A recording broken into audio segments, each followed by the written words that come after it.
She sat in my kitchen, using my grandmother's china, calling herself the new Mrs. Davidson. My husband just shrugged. Little did they know, I'd already frozen the accounts, sold the cars, and hired the best divorce lawyer in the state. The audacity of it all still takes my breath away. There she was, Brittany, my husband's 23-year-old secretary, sitting at my dining table, sipping tea from my grandmother's Wedgwood china, the set that had been in my family for 4 generations. Her tacky acrylic nails clicked against the delicate porcelain as she smiled at me like a cat who'd gotten into the cream.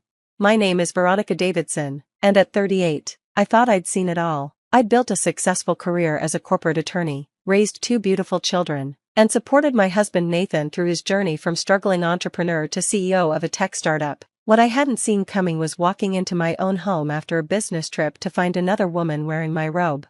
"Oh, you're back early," Brittany chirped, not even having the decency to look embarrassed. "Nathan said you wouldn't be home until tomorrow." I set down my briefcase with deliberate calm, though my blood was boiling. Did he now? Nathan appeared in the doorway, and for a moment, just a moment, I saw panic flash across his face. Then he straightened his shoulders and put on that CEO swagger he'd developed over the past 2 years. The same swagger I'd coached him on for board meetings. "Veronica, we need to talk," he said, as if I was an employee he was about to terminate.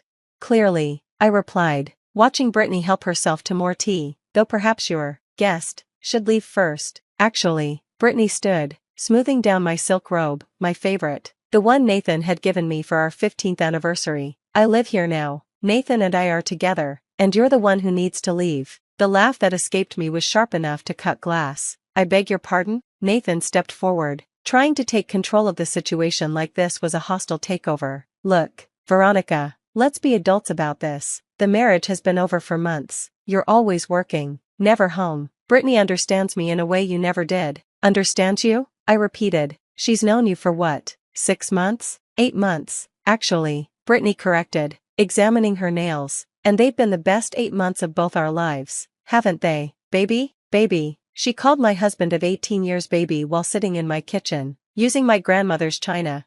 "I want a divorce," Nathan announced. "Brittany's pregnant, and we're going to be a real family. It's time you moved on." Pregnant. The word hit me like a physical blow, but I'd be damned if I'd let them see it. Instead, I smiled, the same smile I used in court when I was about to demolish an opponent's case. "Congratulations," I said sweetly. "When are you due, Brittany?" She preened, rubbing her still flat stomach. 3 months. "We're thinking of turning your office into the nursery. It has the best natural light." My office, where I'd worked late nights to keep us afloat during Nathan's failed ventures, where I'd drafted the contracts that saved his company, where I'd built the career that paid for this house. "How wonderful," I said, pulling out my phone. "I should probably start making arrangements then." Nathan relaxed, clearly thinking I was accepting defeat. "I knew you'd be reasonable. We can use Johnson's firm for the divorce, keep it simple and clean." "Oh, I wasn't thinking of Johnson," I said, scrolling through my contacts. "I was thinking of Morrison, Kravitz, and Stone." His face paled. Morrison, Kravitz, and Stone was the most ruthless divorce firm in the state. They'd handled my colleague Sandra's divorce and left her ex-husband living in a studio apartment, despite his 8-figure net worth. That's unnecessary," he stammered. "We can be civilized." "Civilized?" I cut him off. "Like moving your mistress into our home while I was away? Like using my grandmother's china for your little tea party? That kind of civilized?" I pressed a number on my phone. "Hello, James?" "Yes, it's Veronica Davidson. I need you to execute the freeze protocol we discussed." "Yes, immediately. All accounts, all cards." "Perfect, thank you." "What did you just do?" Nathan demanded. "Oh, just a little precaution I set up 6 months ago," I said casually. "You see, darling, when you started working late with your secretary, coming home smelling like her perfume, I got curious, so I did what any good lawyer would do. I investigated." Brittany shifted uncomfortably. "Nathan, what's she talking about?" "I'm talking about the fact that every asset in this marriage is either in my name or tied up in trusts I control," I explained patiently. "The house? Bought with my inheritance from my parents. The cars? Leased through my firm. The bank accounts? Well, the joint ones just got frozen. And the business account," I smiled wider. "Let's just say I'm the majority shareholder in your company, Nathan, silent partner, remember?" The color drained from his face completely. He'd forgotten. In his desperation for funding 2 years ago, He'd signed over 51% of his company to me in exchange for my investment. He'd been so confident, so sure he'd buy me out once the company took off. You can't do this, he said weakly. Actually, I can, and I have. I turned to Brittany, whose confident smile had vanished. Tell me, dear, does Nathan still tell people the story about how he built his company from nothing? How he's a self-made success? She nodded uncertainly. How sweet. Did he mention the $300,000 I invested? The connections I provided? The late nights I spent fixing his disasters while he was networking at bars? Stop it, Veronica, Nathan warned.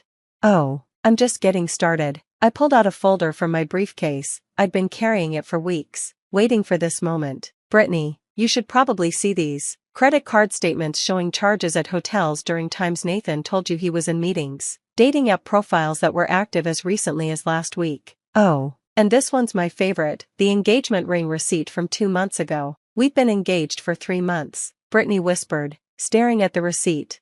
Different ring, different woman, I said sympathetically. Amanda from accounting, I believe. She turned him down. You were the backup plan. That's not true, Nathan exploded. Brittany, don't listen to her. She's just bitter. Bitter? I laughed. Oh honey, I'm not bitter. I'm prepared. While you were playing house, I was playing chess. Every move you've made, I've been 3 steps ahead. My phone buzzed. Oh, that'll be the movers. They'll be here in an hour to pack your things. Nathan, my things? This is my house too. No, it's not. It never was. You've been a guest here, just like your little girlfriend. And checkout time is now. Brittany stood up, tears streaming down her face. Nathan, is this true? All of it? He couldn't meet her eyes. That was answer enough.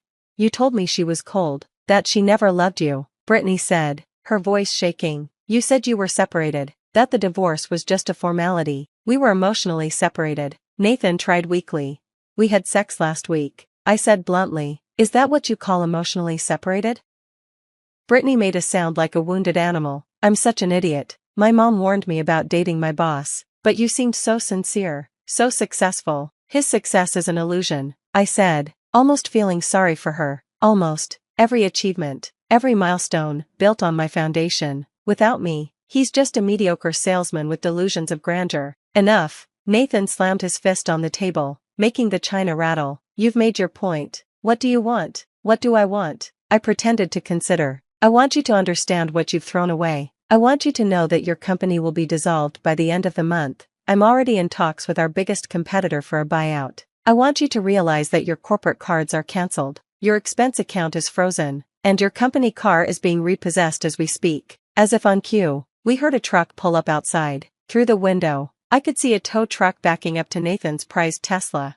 No, he ran to the window. That's my car. That's the company's car, I corrected, and as majority shareholder, I've decided to liquidate non-essential assets. Brittany was backing away from both of us now. I need to go. This is insane. Wait, Nathan grabbed her arm. We can work this out. We have the baby. There is no baby, Brittany said quietly. I lied. I thought if I was pregnant, you'd finally leave her like you promised. She laughed bitterly. God, we're both liars, aren't we? Perfect for each other. She fled the room, and moments later, we heard the front door slam.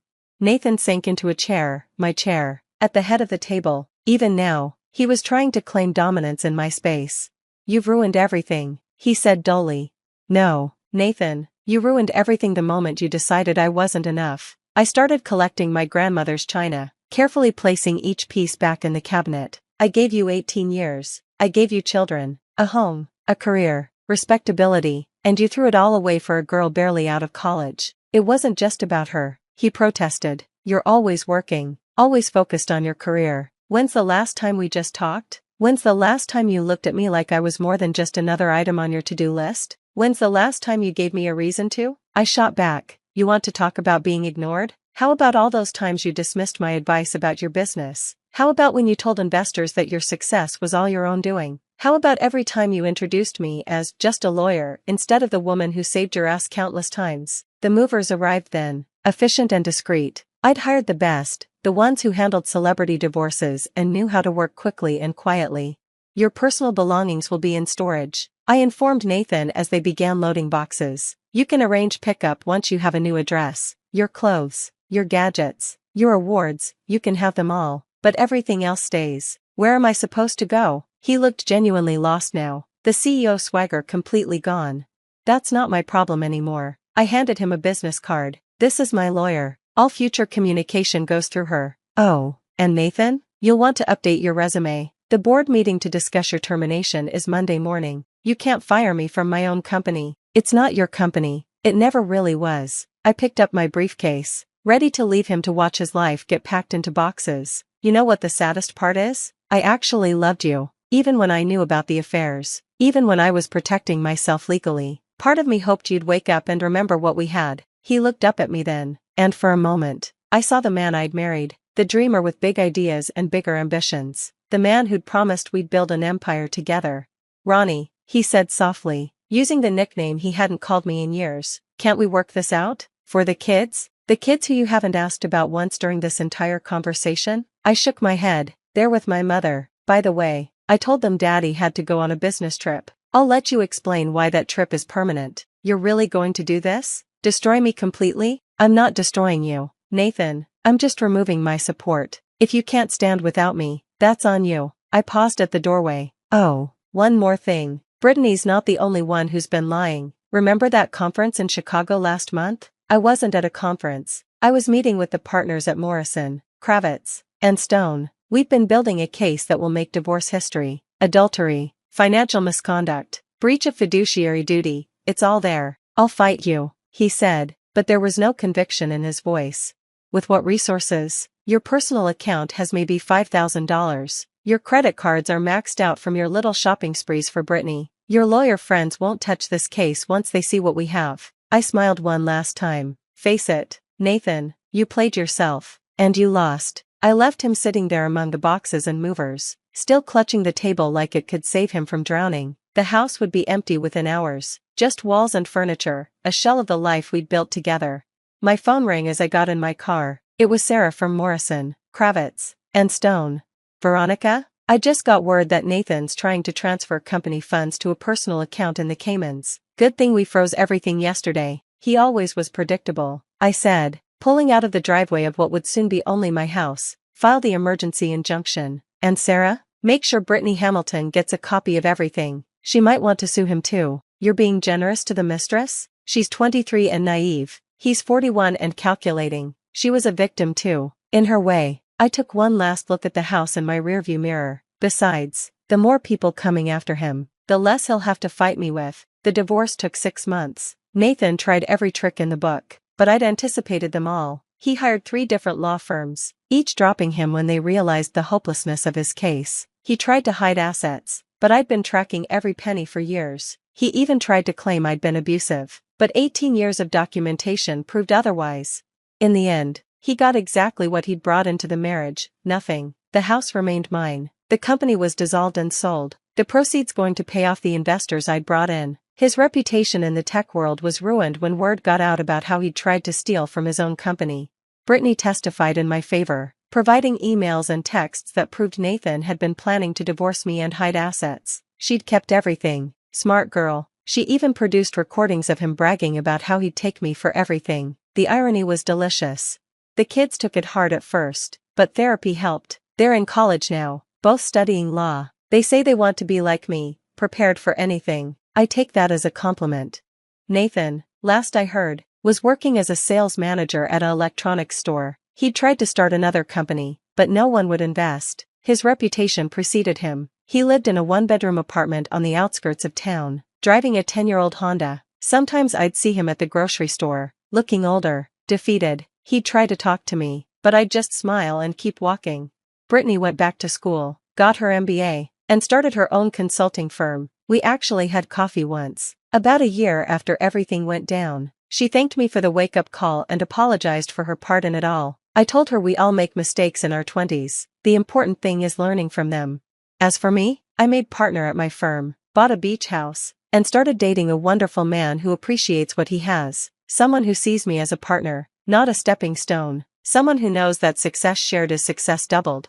Sometimes I think about that day, finding Brittany in my kitchen, wearing my robe, using my grandmother's china. The audacity still amazes me, but I'm grateful for it. In a way, if Nathan had been smarter, more careful, I might have spent years more in a marriage that was slowly killing my soul. Instead, he showed me exactly who he was, and I showed him exactly who I'd always been, a woman who protects what's hers, who plans for every contingency, who knows that the best revenge isn't served cold. It's served with legal documents and a smile. The china set now sits in my new house, in a cabinet with better lighting. Every morning, I have my coffee from those delicate cups, and I think about inheritance, not just of objects, but of strength, wisdom, and the knowledge that we deserve partners who see our worth. Nathan saw my worth only when it was gone. By then, I'd already moved on to someone who'd seen it all along, myself. The rejection email arrived during dinner. I almost missed it, busy cutting Serenity's chicken into perfect bite-sized pieces while she complained about her latest headache. One quick glance at my phone screen was all it took to make my hands shake. We regret to inform you, my name is Jasmine, and I've spent 18 years being the responsible one, the capable one, the one who doesn't need help. That's what happens when your sister gets diagnosed with chronic fatigue syndrome at age 7. You learn to fade into the background. Everything okay, honey? Mom asked, not really looking up from adjusting Serenity's water glass. Stanford rejected me, I said quietly, my voice steady despite the hurricane in my chest. Dad grunted, fork scraping against his plate. Well, that's probably for the best. You wouldn't want to be that far from home anyway. Serenity needs you here. Of course.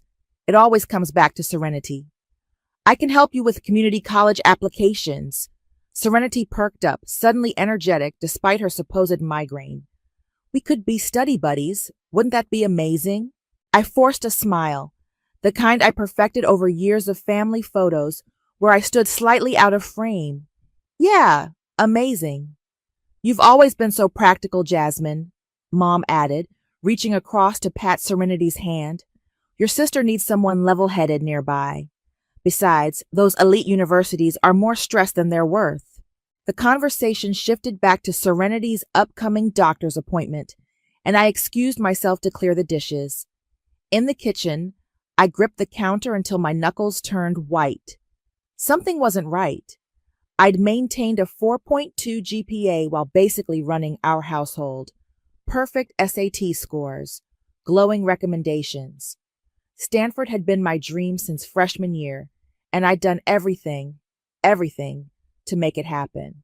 Need help with those dishes? Lana's text lit up my phone screen, our code for rescue me. Coming over to study, I called out, already grabbing my keys. Don't be too late, Mom shouted back. Serenity needs a ride to her tutor tomorrow morning. Lana was waiting on her front porch, one look at my face telling her everything she needed to know. Spill. Stanford rejected me, I said, dropping onto her porch swing. But that's not even the weird part. The email, it mentioned my application was incomplete. Incomplete? Lana frowned. You're the most organized person I know. You triple-checked everything. Exactly. I pulled out my phone, logging into Stanford's application portal. And look at this. Decision mailed 3 weeks ago. But I never got any mail from them. Lana's eyes narrowed. Your parents check the mail first, right? They always have. Dad says it's more efficient since he works from home. The words felt different now, heavier. They've been weird lately, too. Extra insistent about me staying local for college. Like how? Last week, Dad accidentally threw out my housing forms for UCLA. Mom keeps talking about how Serenity can't handle change. And yesterday, I swallowed hard. I overheard them talking about converting my bedroom into a home office once I settle into community college. Before you even applied? Lana sat up straighter. Jazz, something's seriously wrong here. My phone buzzed. Serenity asking when I'd be home to help with her English essay. Always needing, always taking. I have to know, I said, standing up. Dad keeps all the important mail in his office, in that locked filing cabinet. The one you've known the combination to since you were 12, because you organized their tax documents? Lana's smile turned sharp. Funny how they forget how capable you are when it's convenient. I checked the time. Dad would be driving Serenity to her evening therapy session. Mom would be taking her weekly bath, complete with lavender candles and noise-canceling headphones. Cover for me if they call, I asked Lana. Always. She squeezed my hand. But Jazz, whatever you find in there, be ready for it to hurt. The drive home felt longer than usual, my mind racing through years of small moments, the forgotten dance recitals, the college brochures that disappeared from my room, the way they always said I was so independent, like it was both a praise and a punishment. I parked in the empty driveway, my house key silent in the lock. The home office door creaked slightly as I pushed it open, moonlight streaming through the window onto Dad's pristine desk. The filing cabinet stood in the corner, organized alphabetically because I'd labeled everything myself last summer. My hands didn't shake as I input the combination. Serenity's birthday, of course. W for Welch, then J for Jasmine, then there it was, a thick envelope from Stanford University, postmarked 3 weeks ago, already opened. My heart stopped when I saw what was paperclipped to it. A withdrawal letter, dated 2 weeks ago, bearing my signature. A signature I had never made. My hands trembled as I pulled out the Stanford letter. Dear Ms. Welch, congratulations. We are pleased to offer you admission. The words blurred as tears threatened to spill. I'd actually gotten in, and they'd hidden it from me. The withdrawal letter felt wrong in my hands, like holding a venomous snake. The signature was close. They'd probably used one of my school permission slips as reference, but the loops were too perfect, too deliberate. Mom's handwriting, trying to be mine. Footsteps creaked downstairs. I froze. Jasmine, Mom's voice called up. Are you home? I quickly photographed both letters with my phone, returned them exactly as I'd found them, and closed the cabinet. In the bathroom, I shouted back, my voice miraculously steady. In my bedroom mirror, I stared at my reflection, forcing my breathing to slow. The girl looking back at me wasn't the same one who'd left for Lana's house an hour ago. That girl still had trust left to lose. My phone buzzed. A text from Serenity. Where are my English notes? You promised to help me study. I started typing check your desk when another email notification popped up. From Calden University. I'd applied there months ago, almost as an afterthought. It was further away than Stanford, less prestigious but known for its research programs. I'd never mentioned it to my parents. Dear Jasmine, we are pleased to offer you admission to Calden University's class of 2027 with a full academic scholarship. A laugh bubbled up in my throat, half hysteria and half relief. They couldn't intercept what they didn't know existed. Jasmine, Mom called again. Serenity needs you. I took one last look in the mirror. Coming, I called back, but I wasn't the same daughter anymore. They'd made sure of that. Downstairs, Serenity sprawled across the couch, textbooks untouched beside her. Finally, my head is killing me. Can you just write the outline for me? You're so much better at English anyway. Actually, I said, sitting down, maybe it's time you learn to do this yourself. Mom's head snapped up from her phone. Jasmine, don't be difficult. Your sister isn't feeling well. Is she ever? The words slipped out before I could stop them. Serenity's lower lip trembled. Right on cue. I'm sorry, I backtracked smoothly. Long day. Let me see what you've got so far. Mom relaxed, returning to her phone. Serenity launched into a detailed description of her symptoms, miraculously finding enough energy to complain for 10 straight minutes. I nodded along, but my mind was already racing ahead. The Calden acceptance needed to stay secret. I'd need a new phone, a separate bank account, a plan. Oh, by the way, Mom said casually, Dad and I were thinking, since you'll be staying local, maybe you could take over driving Serenity to her appointments. The medical center is right near the community college. My pencil paused mid-sentence. I haven't applied to any community colleges yet. Don't worry about that, sweetie, Mom smiled. Dad's already picked up some applications. We'll help you fill them out this weekend. The same weekend they'd forged my signature to withdraw from Stanford. That's thoughtful of you, I managed. We just want what's best for everyone, Mom said, reaching over to stroke Serenity's hair. This way, you'll still have time for your own classes while helping your sister. It's perfect. Perfect. Like the forged signature. Like their plans for my future. I'm going to bed, I announced. Early morning tomorrow. But my essay, Serenity protested. You can do it, I said, gathering my things. You're smarter than you think. In my room, I pulled out my phone and opened my email. The called-in acceptance glowed on the screen like a lighthouse in a storm. Full scholarship. Housing included. 3 states away. A new message popped up from Lana. Well, I started typing. They forged my signature. Rejected Stanford for me. But I have a backup plan they don't know about.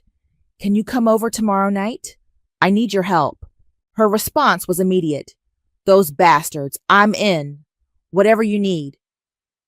I lay back on my bed, listening to the familiar sounds of my mother cooing over Serenity's latest crisis downstairs. For 16 years, they trained me to be the reliable one, the capable one, the one who needed nothing and gave everything. They never considered that those same qualities might be their undoing.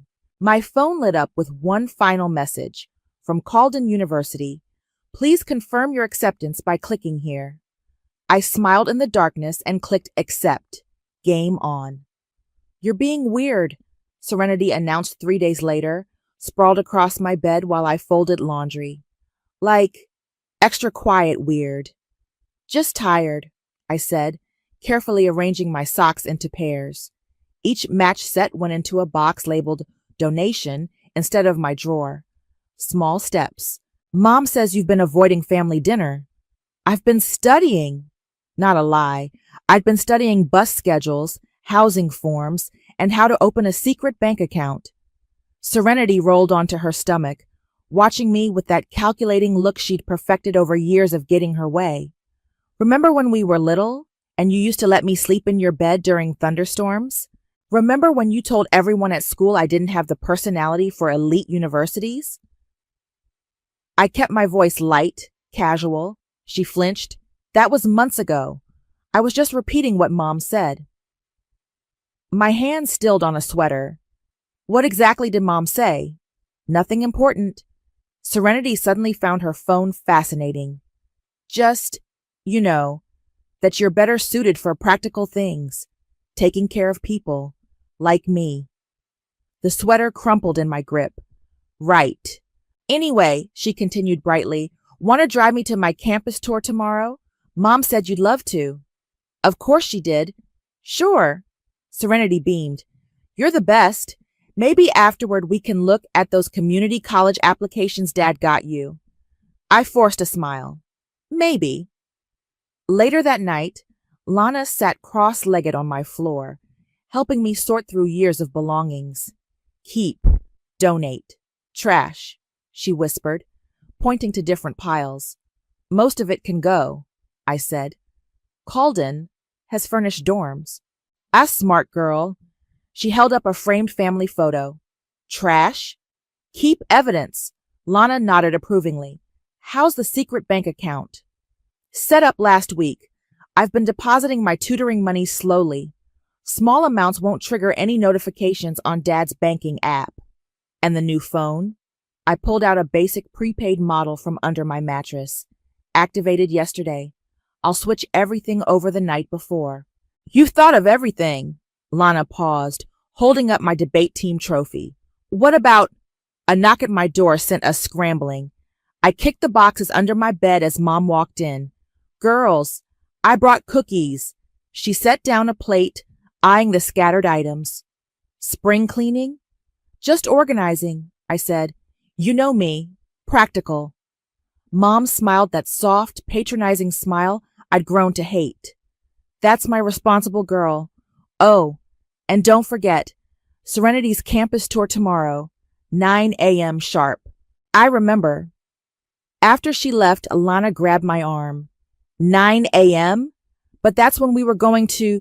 It's fine, I cut her off. The bank will still be there next week. I can't change my routine too much.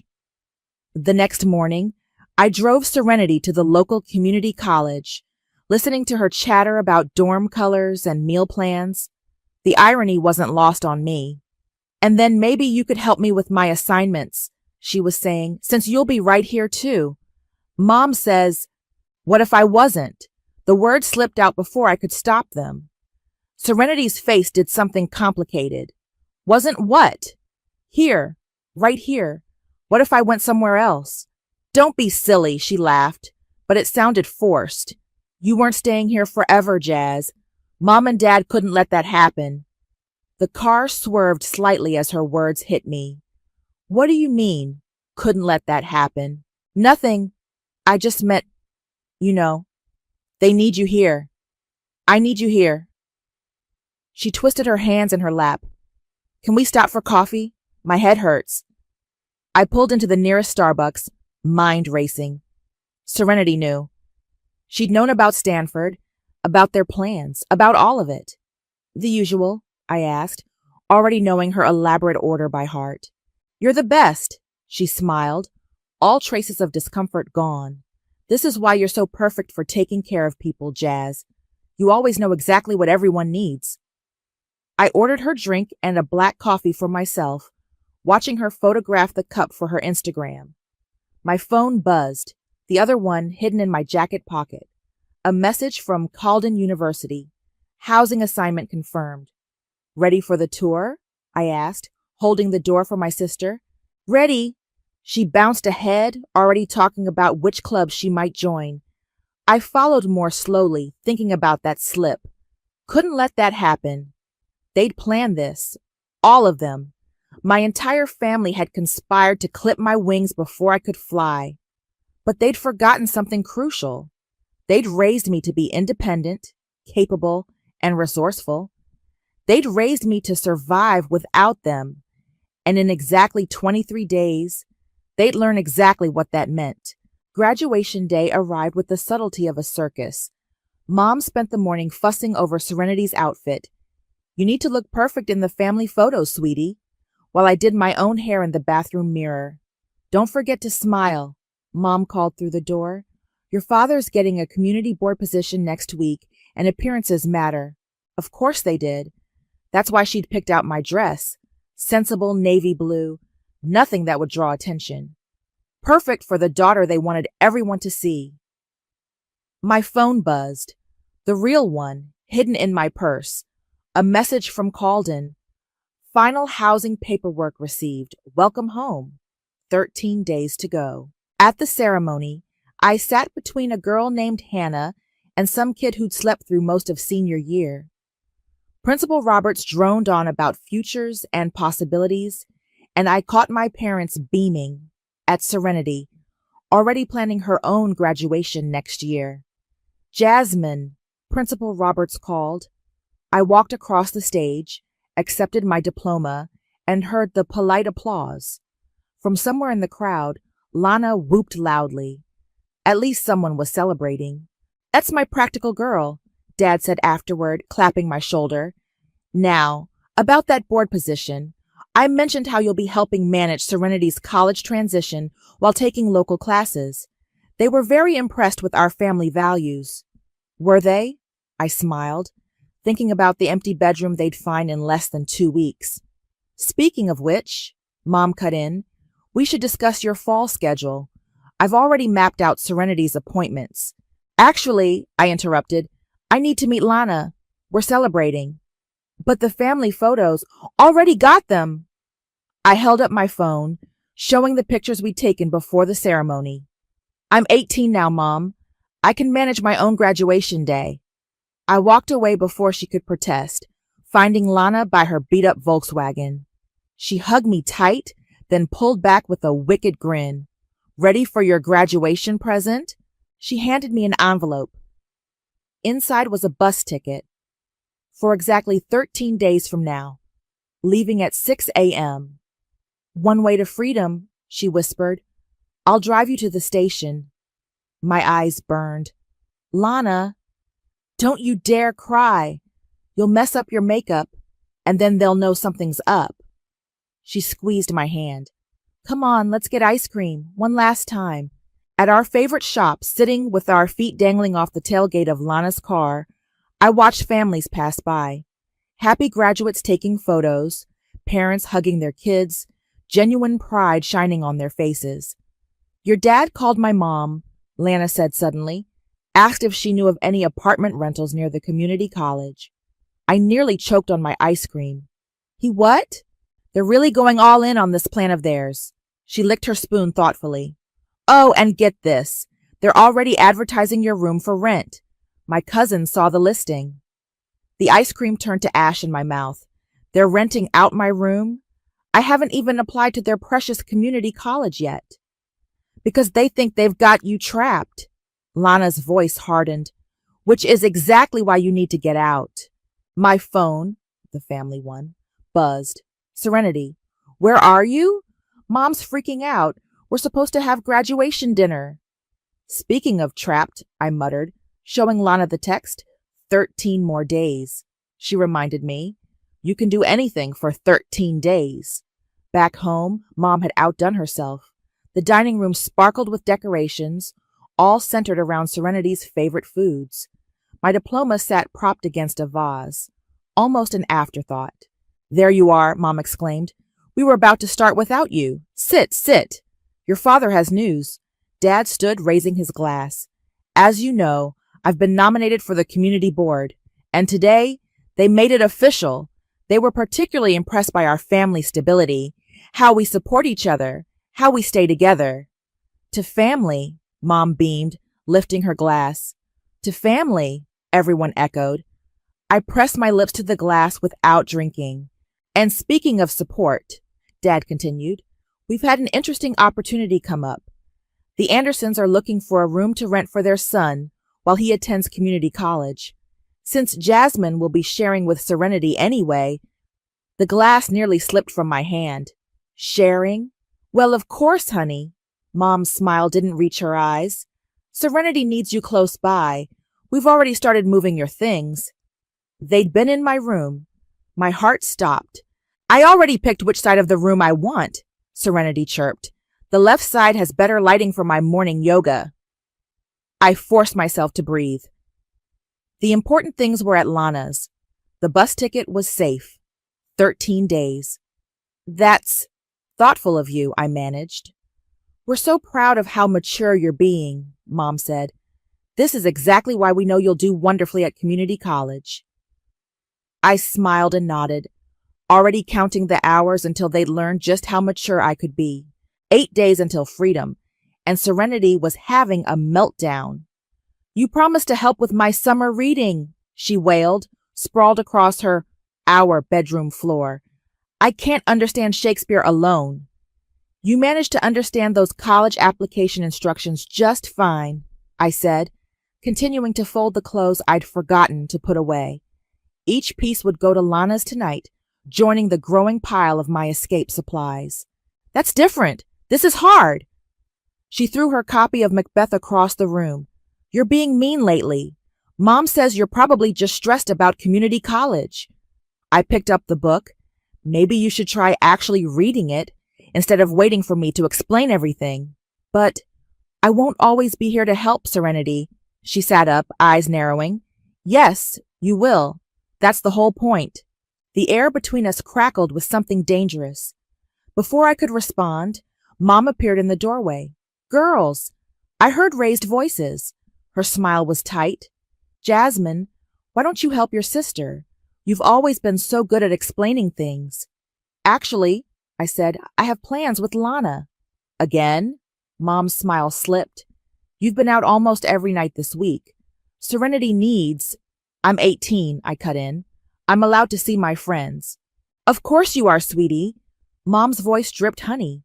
But family should come first. Right, Serenity? Serenity nodded, lower lip trembling right on cue. I'll help tomorrow, I lied, grabbing my bag. The one with 3 more boxes of my life packed inside, ready for transport to Lana's garage. You're different, Serenity called after me. Ever since graduation, you're different. I paused at the door. Maybe I'm just finally being myself. At Lana's house, we added the new boxes to the growing pile. One more load tomorrow, she said, and you'll be done. Just in time. They're getting suspicious. I sat on a box labeled winter clothes. Mom's watching me like a hawk, and Serenity keeps making these comments. 7 more days, Lana reminded me. Stay smart. Stay quiet. My phone buzzed, the family one. Dad, coming home soon? Need to discuss community college orientation. Picked up your registration forms today. They're really pushing this college thing. I showed Lana the text. Dad's been bringing home brochures. Mom's planning my schedule. Because their perfect little plan is almost complete. Lana's voice hardened. The dutiful daughter, staying home forever as Serenity's personal assistant. Another buzz. Mom, this time. Serenity's having anxiety about her reading. Please come home. Go, Lana said. Keep playing their game. But first, she handed me an envelope. Your new bank card came. I had it sent here, just in case. Back home, I found Serenity in our room, still pouting over Macbeth. Finally, she huffed. I've been waiting forever. Mom says you need to help me understand Act 1 tonight. I sat on my stripped-down bed, now pushed against the wall to make room for Serenity's expanding territory. What don't you understand? Everything. Like, why does Lady Macbeth have to be so mean? Why can't she just support her husband without all the manipulation? I almost laughed at the irony. Sometimes people manipulate others because they think they know what's best for them, but it ruins everything. Serenity flopped back dramatically. Oh, did you see? Mom moved your college acceptance letters box to the garage. She said we needed the shelf space. My heart stopped. What box? The one with all your rejection letters. Though I only saw Stanford in there. She trailed off, suddenly very interested in her phone. I waited until midnight before sneaking to the garage. The box was there, tucked behind Dad's golf clubs. Inside, under the Stanford rejection, lay a stack of unopened envelopes from other universities. More acceptances they'd hidden, more futures they'd stolen. My hands shook as I photographed everything, then carefully returned the box. Evidence, all of it. Back in my room, Serenity's gentle snores filled the air as I checked my secret phone. A message from Calden University. Student orientation materials dispatched. Track your package here. I'd had them sent to Lana's address, of course. Another buzz, Dad in the family group chat. Great news. The Andersons are signing the rental agreement tomorrow. Jasmine, we'll need to finish moving your things to Serenity's room this weekend. Mom replied instantly, perfect timing, just in time for community college orientation next week. I turned off the phone and lay in my stripped-down bed, listening to Serenity mumble in her sleep. 7 more days until they learned what real manipulation looked like. 7 days until they realized they'd taught me too well. The night before everything changed, Mom decided to have a family dinner. To celebrate new beginnings, she said, setting out the good china. I watched her arrange the silverware, remembering all the times she taught me the proper way to set a table. A lady always knows how to make others comfortable, she'd say, while Serenity played video games upstairs. Need help? I asked, knowing the answer. No, sweetie, you've done enough. She smiled that familiar, dismissive smile. Though you could check on Serenity, she's been awfully quiet. Of course. I climbed the stairs one last time, each step feeling heavier than the last. My room, what was left of it, looked like a war zone. Serenity's things had exploded across both sides, leaving only my bare mattress and empty dresser as evidence I'd ever lived there. Mom wants to know if you're okay, I said from the doorway. Serenity lay sprawled across her bed, scrolling through TikTok. I'm fine, just tired. Will you bring my dinner up? No. She looked up, startled by my tone. What? I said no, get it yourself. But I don't feel well. You never do. Something flickered across her face. Fear, maybe? Or recognition? Why are you being like this? Like what? Independent? Capable? Isn't that what they raised me to be? She sat up slowly. Jazz. Dinner's in 10 minutes. I turned away, but her voice stopped me. You're planning something, aren't you? I didn't answer. Downstairs, Dad was practicing his community board speech while Mom fussed with the centerpiece. Perfect timing, he beamed. I want to run something by you.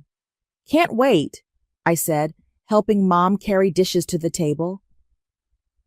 I've been thinking about your schedule this fall, he continued. If you take morning classes, you'll be free to drive Serenity in the afternoons. The board was very impressed with our family's commitment to supporting each other. Were they? They were. In fact, he launched into another speech about family values and community spirit, not noticing how I'd stopped listening. My phone buzzed in my pocket. The secret one. Lana, everything's ready. You sure about this? I typed back quickly. No choice now. They're renting my room starting tomorrow. Serenity, Mom called up the stairs. Dinner. I don't feel well, came the predictable response. Mom sighed. Jasmine, would you? No. The word hung in the air like a thunderclap. Excuse me. Dad's speech forgotten, he stared at me. I said no. She can come down herself. Mom's laugh was nervous. Don't be difficult, sweetie. You know your sister needs me, I finished. Like she needed me to give up Stanford? The silence that followed was deafening. What are you talking about? Dad's voice had gone dangerously quiet. I pulled out the envelope I'd prepared and placed it on the table. For you. Mom reached for it with trembling hands. Inside were copies of everything. The Stanford acceptance, the forged withdrawal, the hidden letters from other universities, and on top, my acceptance and full scholarship to Calden University. What is this? She whispered. This, I said, standing up, is goodbye. Dad's face turned red. Sit down. Now. No. We did what was best for this family. Mom's voice cracked. You don't understand. I understand perfectly. You needed someone to take care of Serenity, to give up their life so she wouldn't have to face hers. That's not... You forged my signature, I cut in. You hid my acceptance letters. You planned my entire future without asking me, because it was easier than admitting Serenity needs to grow up. Footsteps on the stairs. Serenity had finally emerged, drawn by the raised voices. What's going on? Your sister is being selfish, Dad snapped. I laughed, actually laughed. Selfish? You stole my future. You lied to me. You raised me to be independent and capable, then punished me for being exactly what you made me. Where are you going? Serenity's voice was small. Away. Far away. To become the person you all tried to stop me from being. Mom stood up, reaching for me. You can't. I already have. I stepped back toward the door where my last bag waited. My room's already empty. Has been for days. The only things left are what you wanted to see. You're lying, Dad said, but his eyes darted toward the stairs. Check if you want, but first... I pulled out my phone, the family one, and placed it next to the envelope. You won't need to reach me on this anymore. I walked out as the chaos erupted behind me, Serenity's wails mixing with Mom's pleas and Dad's angry shouts. On the porch, Lana waited in her car, engine running. Freedom was 6 hours away. Jasmine, stop! Serenity's voice cut through the night air as I reached for Lana's car door. You can't just leave. I turned slowly. My sister stood on the porch in her pajamas, tears streaming down her face. Behind her, Mom gripped the doorframe while Dad thundered down the steps. You're making a terrible mistake, he growled. Get back inside. Now. Or what? My voice was steady. You'll forge my signature again? Hide more of my mail? We did that to protect you. No. I shook my head. You did it to protect her. I nodded toward Serenity. To keep your perfect family image intact. The devoted daughter sacrificing everything for her sick sister. That's not fair, Mom whispered. Fair? I laughed. Was it fair when you threw away my UCLA forms? When you told everyone I wasn't suited for top universities? When you rented out my room before even telling me your plans? Serenity stepped forward. But you're supposed to help me. I can't do college without you. Yes, you can. You just never had to try. You're being cruel, Mom said, but her voice wavered. Cruel? I pulled out my phone, the new one, and held it up. Should I show everyone the group chat where you and Dad planned how to sabotage my college applications? Or maybe the emails to Stanford withdrawing my acceptance without my knowledge? Dad's face went pale. How did you? I learned from the best. I cut him off. You taught me to be thorough, organized, responsible. Remember? A car door slammed behind me, Lana getting out to stand by my side. You have 2 minutes, she told my parents. Then we're leaving. This is ridiculous, Dad sputtered. You're barely 18. You can't just... I can. I'm legally an adult with a full scholarship and housing waiting for me. Everything's already arranged. But what about me? Serenity wailed.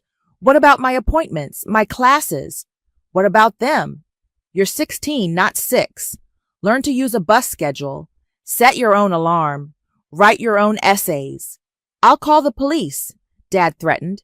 Lana snorted. And tell them what? That your adult daughter accepted a college scholarship? That she caught you committing mail fraud? Mom started crying then. Those quiet, manipulative tears I'd seen so many times before. We only wanted to keep our family together. No, I said softly. You wanted to keep your convenient arrangement together. The responsible daughter taking care of the helpless one. But you forgot something important. What's that? Dad demanded. You raised me to be strong, independent, capable. I stepped back toward the car. Everything you're afraid Serenity will never be.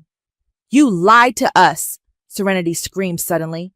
Sneaking around, hiding things. You mean like hiding my acceptance letters? Or forging my signature? I met her eyes. I learned deception at home, Serenity. Right here in this family. Please, Mom tried one last time. We can talk about this. Make a plan that works for everyone. No, I opened Lana's car door. You had 18 years to make plans that included what I wanted. Instead, you planned my life around her needs. Now I'm making my own plans. If you leave, Dad's voice turned hard, don't expect our support. Ever. I smiled then and saw him flinch at the expression.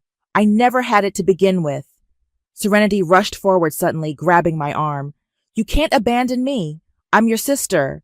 I gently removed her hand.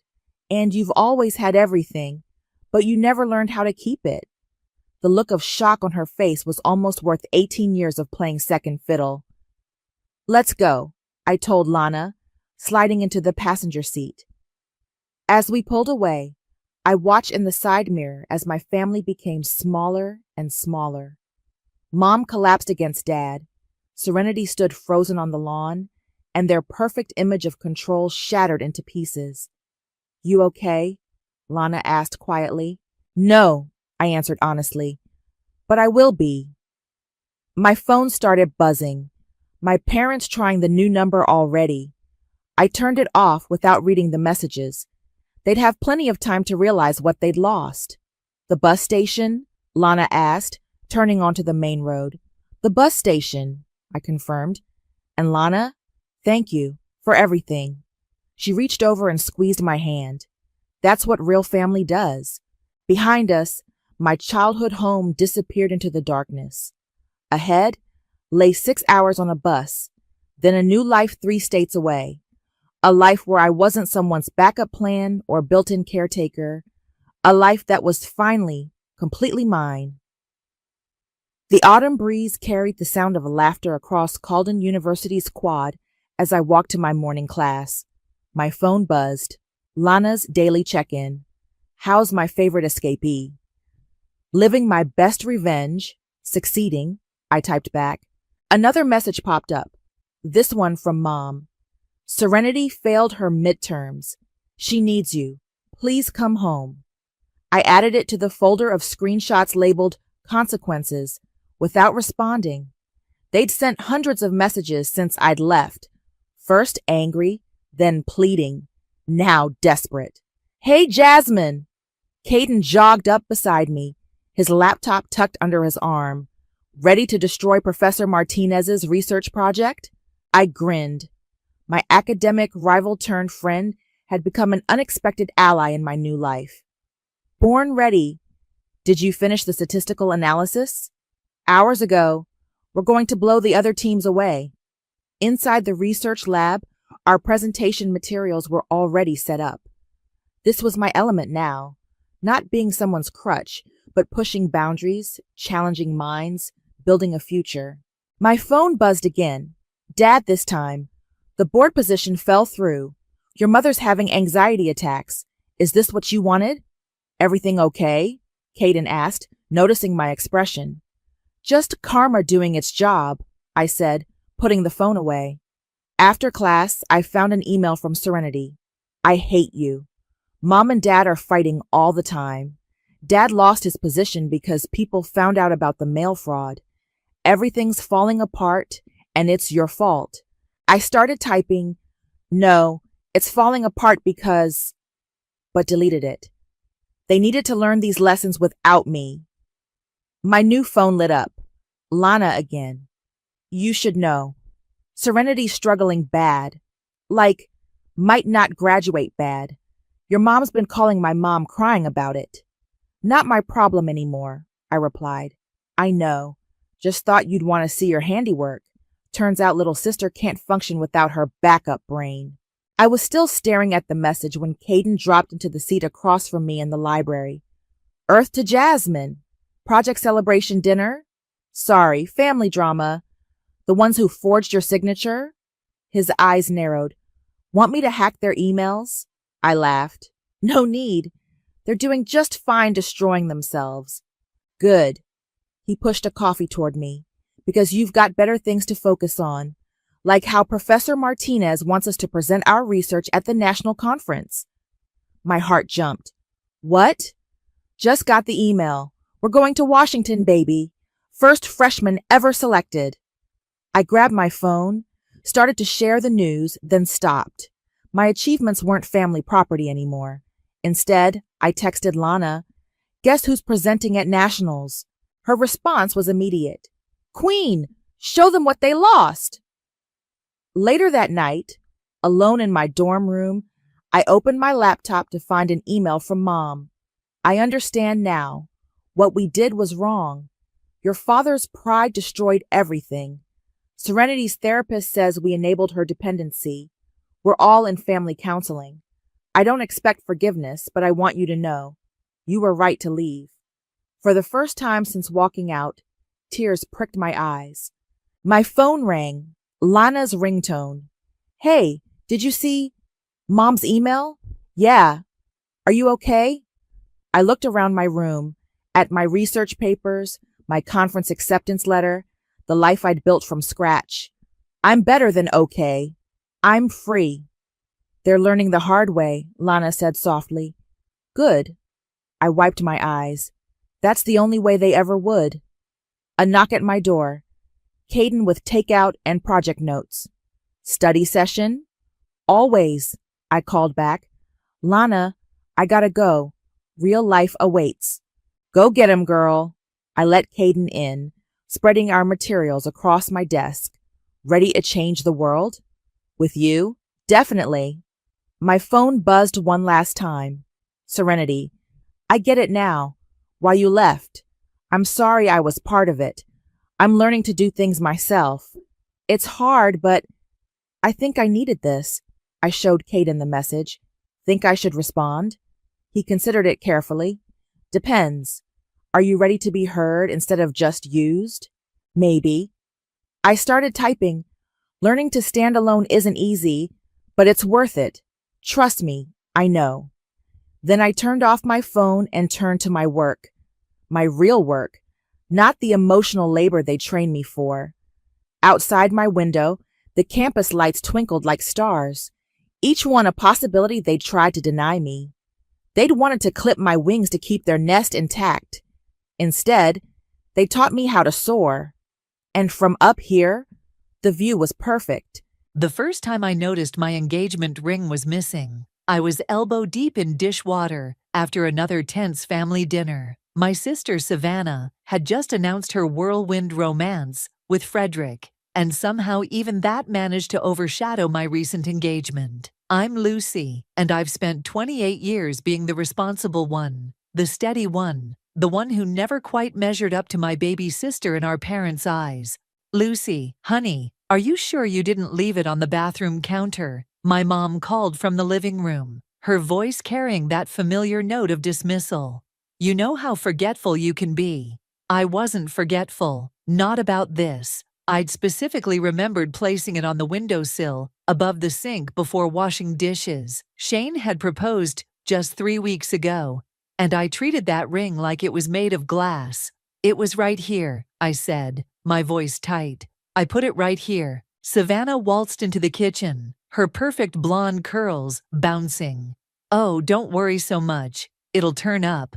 Speaking of rings, Frederick and I were thinking of something vintage for our wedding. Maybe sapphires. I turned to face her, watching her fidget with her purse strap. Something in her expression made my stomach twist. When exactly are you planning this wedding? I asked, drying my hands. Oh, soon. She smiled that smile, the one that always got her out of trouble as a kid. Actually, that's why I came in here. Could you help me with some planning? I know you're good at organizing things. The compliment felt hollow, like all of Savannah's compliments did. I remembered Shane's words from last week. Maybe we should put a tracker in the ring. You know how things tend to disappear around your sister. I'd laughed it off then, but Shane worked in tech security and insisted. Just a tiny GPS tracker, he'd said. Better safe than sorry. I'd agreed, mostly to humor him. Now I was grateful for his paranoia. Dad, I called out, walking to the living room. Have you seen my ring? My father barely looked up from his newspaper. Lucy, please. Your sister's trying to tell us about her wedding plans. Can't this wait? But Dad. I swear, Lucy, he sighed, finally meeting my eyes. You've always been jealous of your sister's moments, ever since you were kids. The familiar sting of his words made my chest tight. Jealous? My engagement ring is missing. Oh, sweetie, my mom interjected. Maybe you should retrace your steps. You know how you get when you're stressed. I watched Savannah settle onto the couch beside them, her hand clutching her purse just a little too tightly. She'd done this before. Taken my things, claimed them as her own. My favorite sweater in high school, my prom shoes, even my first boyfriend. But this was different. My phone buzzed in my pocket. A text from Shane.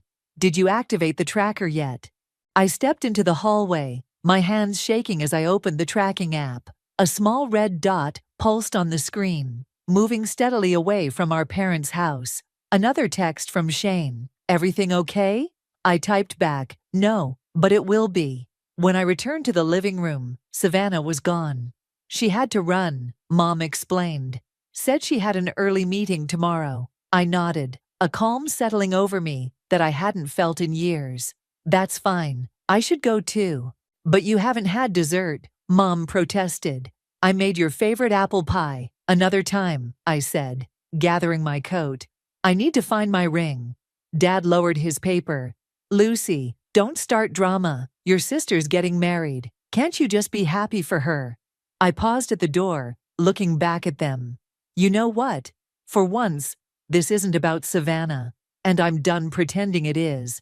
As I drove home that night, following the steady pulse of the tracker on my phone, I thought about all the times I'd stayed quiet, all the times I'd let Savannah take what was mine. The ring was just the latest in a long line of thefts, but it would be the last. Shane was waiting up when I got home. Well, he asked, pulling me into a hug. I showed him my phone screen. The red dot had stopped moving, settling at an address I recognized all too well, Savannah's apartment. What are you going to do? He asked quietly. I smiled, feeling something shift inside me. I'm going to let her think she won, for now. After all, revenge is a dish best served at a wedding. The tracking app became my constant companion over the next few days. I watched that little red dot move between Savannah's apartment, her workplace, and various shopping destinations. Each ping felt like a knife twist, knowing my ring was there, on her finger. "You need to see this," I said to Patricia, over coffee, sliding my phone across the table. We'd been friends since college, and she was the only one who truly understood the Savannah situation.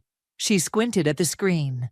"Hold up, is that?" "Yep, she's at Precious Gems right now, probably getting it resized." Patricia's eyes widened. "That little—" She caught herself, lowering her voice. "Have you told your parents?" I stirred my latte, watching the foam swirl. "They wouldn't believe me, never have before." "Remember when she took your car for a joyride in high school?" Patricia asked. "And somehow you ended up grounded." Dad said I should have hidden the keys better. The memory still stung. But this time I have proof. My phone buzzed. A text from Savannah. "Lunch tomorrow. Have exciting news." Patricia read the message over my shoulder and snorted. "Exciting news? Let me guess. She's engaged?" Bingo. I typed back a cheerful, "Sure," complete with heart emojis. Time to play detective. The next day, I arrived at our usual cafe, 15 minutes early, my heart pounding. Savannah breezed in right on time, practically glowing. "Lucy," she air-kissed my cheeks. "You'll never believe what happened." I forced a smile. "Try me."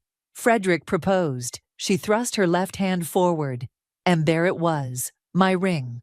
Slightly altered with additional small diamonds along the band. That's beautiful," I managed, fighting to keep my voice steady. "The band looks unique." "Oh yes," she gushed. "I had it customized. Frederick gave me free rein with the design." She paused, studying my face.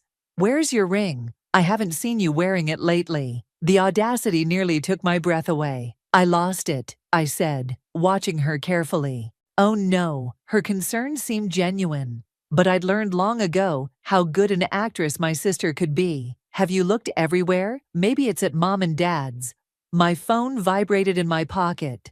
The tracking app confirming what I already knew. The ring was right in front of me. "Actually," I said, "I wanted to ask you something. That night at dinner, did you happen to see—" "Oh," she cut me off, fumbling in her purse. "Look at these." She pulled out several wedding magazines. "I need your help picking a venue. You're so good at this stuff." I let her redirect the conversation, noting how she kept touching the ring, adjusting it nervously. Every few minutes, my phone would buzz, the tracker confirming its location. "You know what's funny?" I said casually, flipping through a magazine. "Shane had this crazy idea to put a tracker in my ring, for security." Savannah's hand froze mid-page turn. Did you?" "No," I lied, watching color return to her face. "Shane can be paranoid sometimes." She laughed, but it sounded forced. "That would be a bit much, wouldn't it? I mean, who tracks jewelry, right?" Although, I pretended to study a wedding dress photo. It might have helped me find it. Savannah stood abruptly. "I just remembered. I have a meeting in 20 minutes. Rain check on dessert?" As she hurried away, I received a text from Shane. "The tracker's moving fast. Everything okay?" I smiled. "Perfect." She's scared. That evening, I sat with Shane in our apartment, watching the tracker's movement on the TV screen he'd connected to the app. "Look at this pattern," he said, pointing to a series of dots. "She's been to 3 different jewelry stores today. Probably trying to find someone to remove any trace of the original ring," I said. "Too bad the tracker's inside the diamond itself." Shane pulled me close. "You know, we could just confront her now, go to the police." I shook my head. "No, she needs to learn, really learn." I thought about all the times she'd taken things from me, material things, opportunities, our parents' attention. She's planning her wedding. Let's see how she likes having her perfect moment ruined. "Lucy." Shane's voice held a note of concern. "Trust me," I said, watching the red dot finally settle at Savannah's apartment. "This isn't just about the ring anymore. It's about 28 years of letting her get away with everything. My phone lit up with a message from Mom. Savannah's planning her engagement party for next weekend. Wear something nice, sweetie. I showed Shane the text. Perfect timing. For what? I smiled, already forming a plan. For phase 2. Just dropping by to borrow some earrings, I called out cheerfully, letting myself into Savannah's apartment with the spare key Mom had given me. I knew she'd be at work. The tracker showed the ring moving around downtown, exactly where her office was located. The place was a mess of wedding magazines, fabric swatches, and cake samples. Typical Savannah, diving headfirst into wedding planning barely a week after her engagement. I started my careful search, making sure not to disturb anything too obviously. My phone rang. "Find anything?" Patricia asked. "Not yet," I whispered, even though I was alone. "But you won't believe what's on her coffee table." "What?" "Wedding invitation samples. And get this, they're dated for next month.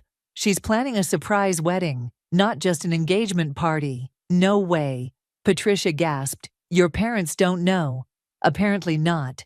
I picked up an invitation. The elegant script announced a surprise celebration of love at the Golden Bay Resort. She's going to ambush everyone with a wedding instead of an engagement party. A memory hit me hard. Age 16, my sweet 16 party, transformed last minute into Savannah's early graduation celebration because she'd skipped 2 grades. "Savannah's achievement is just so exceptional," Dad had said. "You understand, don't you, Lucy?" I shook off the memory and continued searching. In Savannah's home office, I found a drawer full of jewelry boxes. My hands trembled as I opened them one by one. "Found something?" Patricia asked. "The original box my ring came in," I said. "She kept it. Can you believe that? That's evidence, right? Along with the tracker?" "Absolutely." I heard keys jingling in the front door. "Someone's here," I whispered, quickly closing the drawer. "Got to go." I ducked into the walk-in closet just as Savannah's voice filled the apartment. "I know, Frederick, but we have to keep it a secret until the day. It'll be so romantic." My heart pounded as I pressed myself between hanging dresses. Through the slats in the closet door, I could see Savannah pacing, phone to her ear. "Lucy, oh, she's fine. Still moping about losing her ring, but you know how she is," she laughed. "Always losing things." I bit my lip so hard, I tasted blood. "The wedding has to be perfect," she continued. "I've already talked to Sandra about the arrangements. She's Dad's friend, so she'll keep quiet." A pause. "No, don't worry about Lucy's ring. I had it completely redesigned. No one will recognize it." My phone vibrated silently in my pocket. The tracker app was going crazy, showing the ring just feet from my location. I held my breath as Savannah walked past the closet. "Actually, honey, can you come over? I need to show you something." Another pause. "Perfect. See you in 15. I heard her walk into the bathroom and close the door. The shower started running. This was my chance. I slipped out of the closet and made my way to the front door, my heart in my throat. Just as I reached for the handle, I spotted something on the side table, a stack of letters addressed to my parents. I grabbed one, stuffing it into my purse before quietly letting myself out. Safe in my car, I opened the letter. It was a heartfelt note explaining the surprise wedding, begging forgiveness for the deception, and my blood boiled, expressing hope that Lucy won't make a scene like she usually does when things don't go her way. My phone rang. "Shane, you okay?" he asked. "The tracker showed you and the ring in the same location for 20 minutes. "I'm fine," I said, starting the car. "But I found something interesting. Savannah's planning to turn her engagement party into a surprise wedding." "That's bold." "That's Savannah." I pulled into traffic. She's always taken what she wanted. My toys, my clothes, my moments. Now she's wearing my engagement ring to her own wedding. "Lucy," Shane said carefully, "maybe we should tell your parents now. Show them the tracking data." "No." I gripped the steering wheel tighter. "Let her have her perfect wedding planning. Let her send out her invitations and pick her flowers. Let her think everything's going exactly as she wants. And then? I thought about the letter in my purse, about Savannah's dismissive laugh on the phone, about 28 years of stepping aside. And then I'll give her the surprise of her life. I smiled grimly. She wants a memorable wedding. I'll make sure everyone remembers it. Just be careful, Shane said.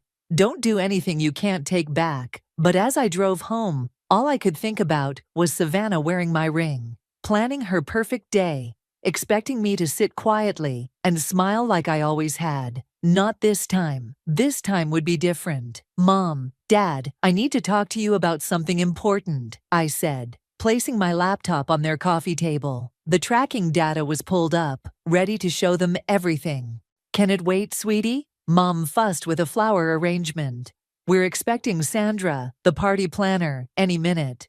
It's about my ring. I opened the tracking app. And Savannah, Dad lowered his newspaper with that familiar look of disappointment. Lucy, not this again. Just look. I turned the screen toward them. See this dot? It's my engagement ring. The one I lost at dinner that night. Shane installed a tracker in it. Mom's hands fluttered nervously. A tracker? That seems excessive. The ring has been with Savannah ever since it disappeared. Look, I played the location history. Her apartment, her office, jewelry stores. Enough. Dad slammed his hand on the armrest. I won't sit here and listen to these accusations. Your sister is getting engaged, and you're trying to ruin it with wild stories about tracking devices. They're not stories. I pulled out my phone, showing them the live feed. The ring is literally at her workplace right now. The doorbell rang. Mom practically jumped up to answer it. Sandra, thank goodness you're here, she called out. Come in, come in. Sandra swept in, elegant in her designer suit, carrying a portfolio. She'd been Dad's friend for years, always treating Savannah like a favorite niece. Lucy, she nodded coolly at me before turning to my parents. Shall we discuss the party details? Actually, I interrupted, there's something you should all know. It's not just an engagement party. Savannah's planning a surprise wedding.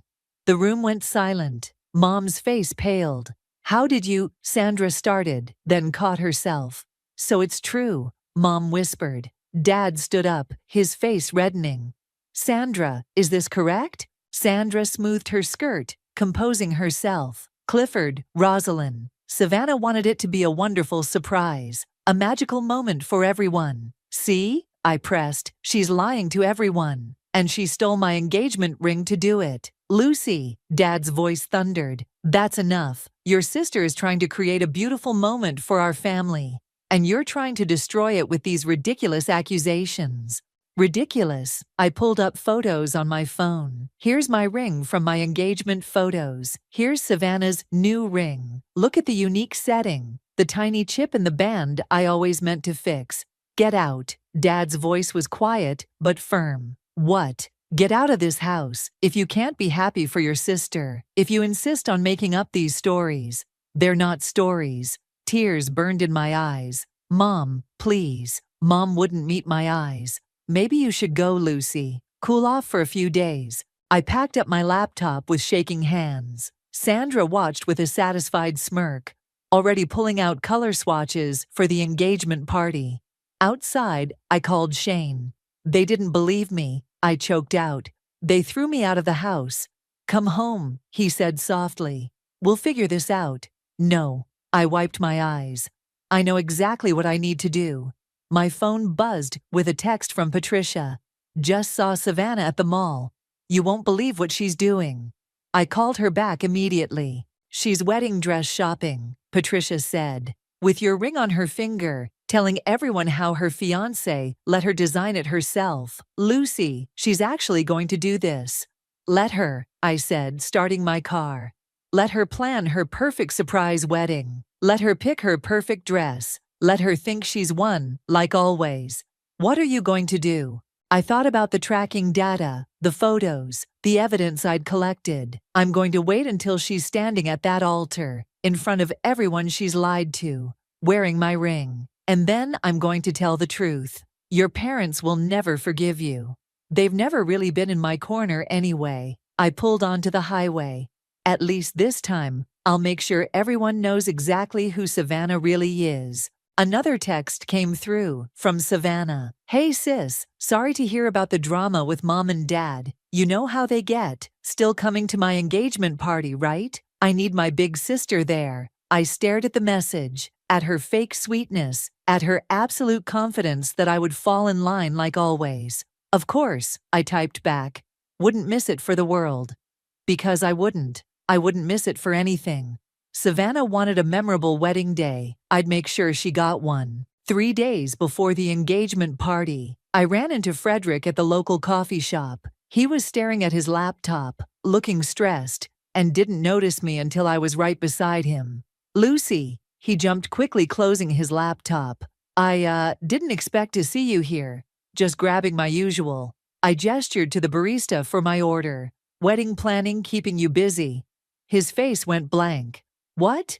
The engagement party. I corrected smoothly. Must be stressful. Oh, right. He relaxed slightly. Yeah, Savannah's handling most of it. I sat down, uninvited. That ring you gave her is beautiful. Where did you find it? Frederick shifted uncomfortably. Actually, she picked it out herself, said it was exactly what she wanted. Did she tell you where she got it? Lucy. He glanced around nervously. I should go.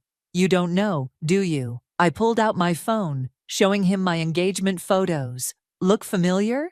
The color drained from his face as he looked between the photo and the receipt in front of him. A payment for rush alterations to a wedding dress. I don't understand, he stammered. Savannah said, let me guess. She said she lost her original engagement ring, that you should let her design a new one. He nodded slowly. And the surprise wedding, was that your idea, or hers? Frederick's eyes widened. How did you? Because I know my sister, I said, standing up.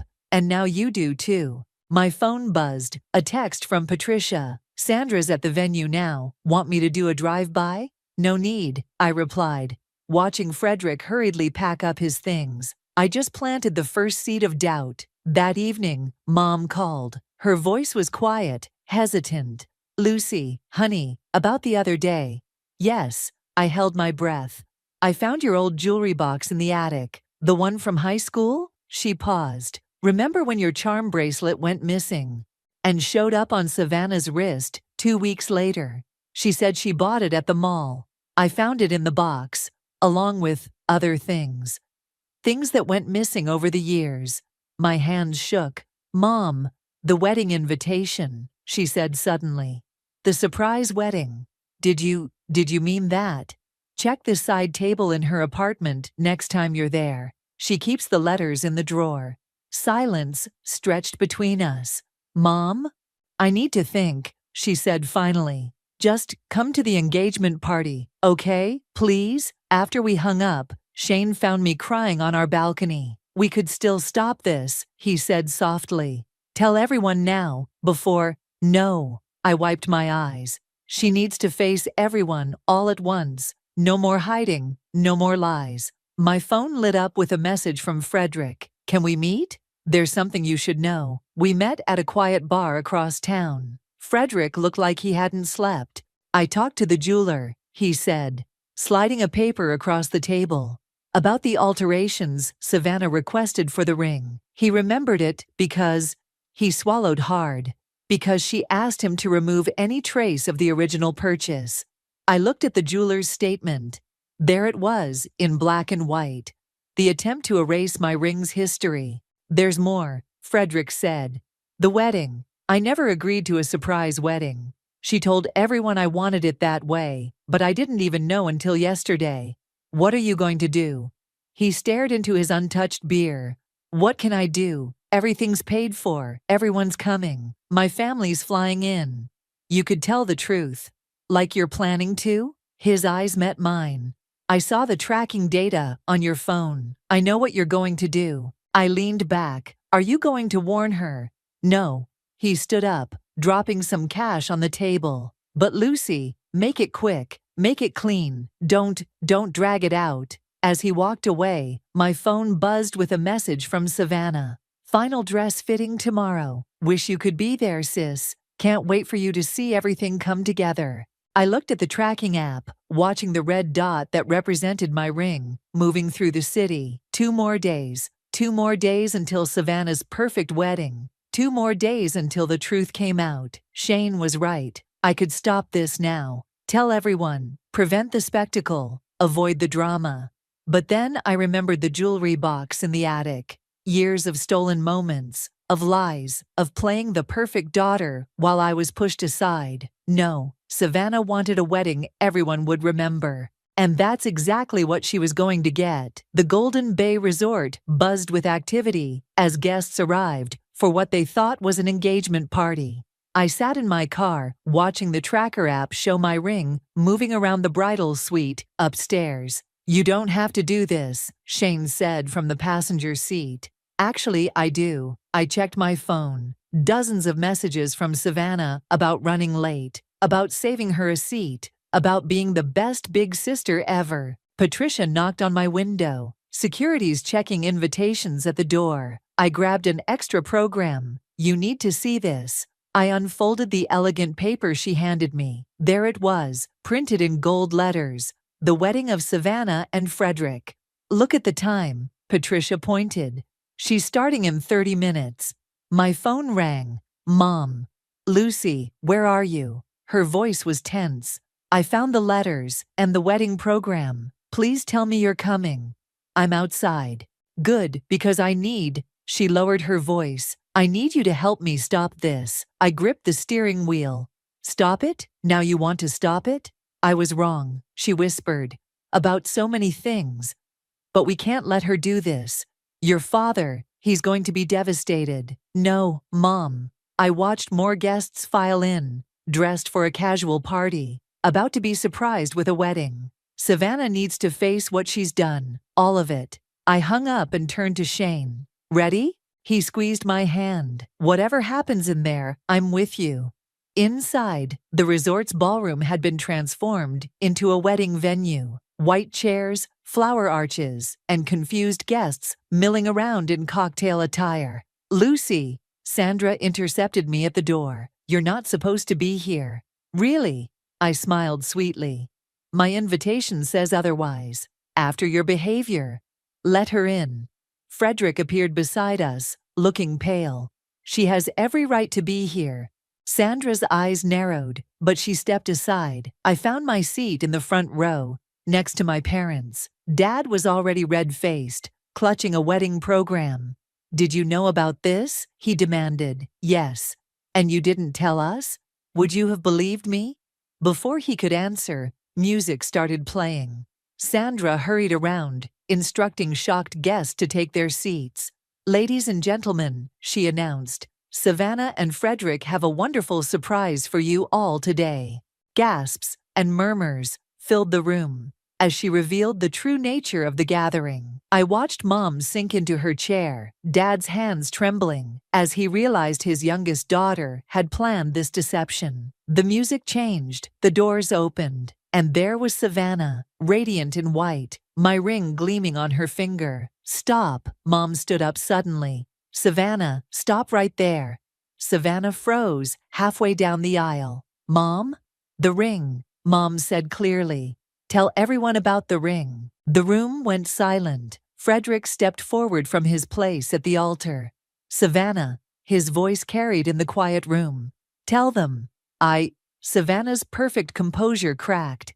I don't know what you're talking about. I stood up, phone in hand. Maybe this will help. I connected to the venue's presentation system, something Shane had arranged earlier.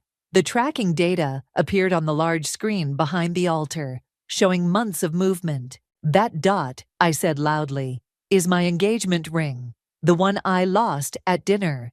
The one you took, modified, and are wearing right now. Lucy, you're just jealous, Savannah tried, but her voice shook, like always. The jeweler confirmed it, Frederick cut in. I saw the paperwork myself. Dad stood up slowly. Princess, is this true? Savannah's eyes darted around the room, taking in the shocked faces, the evidence on the screen, her perfect day crumbling. Tears spilled down her cheeks. I just wanted it to be perfect. Lucy always gets the practical things, the responsible things. Just once, I wanted something beautiful, something special, something stolen, I finished, like everything else over the years. I was going to give it back. When? Mom asked quietly. After you wore it at your secret wedding, after you altered it beyond recognition. Savannah turned to Frederick, reaching for him, but he stepped back. I can't, he said. Not like this. The room erupted in whispers. Sandra tried to maintain order, but guests were already standing, gathering their things. Dad. Savannah's voice was small, childlike. Daddy, please. But for the first time in my memory, Dad turned away from his perfect princess. I watched my sister standing there in her wedding dress, wearing my ring, her carefully constructed world falling apart. Lucy, she whispered, I'm sorry. But as the room emptied around us, as years of lies finally caught up with her, I realized something. Sorry wasn't enough anymore. The ballroom had emptied, except for our family, Frederick, and a few lingering guests who couldn't tear themselves away from the drama. Savannah stood in her wedding dress, mascara running down her cheeks, still wearing my ring. Take it off, I said quietly. Lucy, please, take it off. Her hands shaking, Savannah twisted the ring from her finger. It caught on her knuckle, the resizing hadn't quite worked, before finally coming free. I can explain, she started, but Mom cut her off. Explain what, exactly? Mom's voice was steel. How you stole your sister's engagement ring. How you planned a secret wedding. How you've been lying to everyone. I found your collection, Dad said, his voice hollow. In the attic. Your mother showed me. All those things we thought Lucy lost over the years. Savannah's face crumpled. Daddy, I just wanted what you wanted. Frederick stepped forward. What about what I wanted? Did you even think to ask if I wanted a surprise wedding? Of course you did. You said, I said I wanted to marry you someday. Not like this. Not built on lies. Sandra appeared at Frederick's elbow. Should I tell the caterers to pack up? He nodded, not looking at Savannah. I'll handle the cancellation fees. Frederick, no. Savannah reached for him, but he stepped back. I can't trust you, he said simply. How could I marry someone who would do this? Patricia, who'd been filming everything on her phone, finally spoke up. The ring, Savannah, give it back. Savannah looked down at the ring in her palm, then at me. For a moment, I saw something in her eyes. Not just regret or shame, but understanding. Maybe for the first time she was seeing herself through everyone else's eyes. She held out the ring. Lucy, I took it, the familiar weight settling in my palm. The band had been modified, small diamonds added, but underneath it was still my ring. Still the symbol of Shane's love, of our future. Why, I asked, all these years, everything you took, why? Because you had everything. Savannah's voice cracked. You were always the responsible one, the smart one. Mom and Dad were so proud of your grades, your job, your sensible choices. I wanted to be special too. Dad made a strangled sound. You thought we weren't proud of you? You were proud of what I took from Lucy, her achievements, her things, her moments. When I had those, you noticed me. The truth of it hung in the air between us. Mom sank into a chair. Dad's face aged 10 years in 10 seconds. We did this, Mom whispered. We made this happen. No, I said firmly. Savannah made her choices. She knew exactly what she was doing. Frederick cleared his throat. I should go. Savannah, don't call me. He walked out, his footsteps echoing in the nearly empty ballroom. Sandra followed, already on her phone. Probably damage control with the vendors. The ring, Patricia said suddenly. Check the tracker. I pulled out my phone.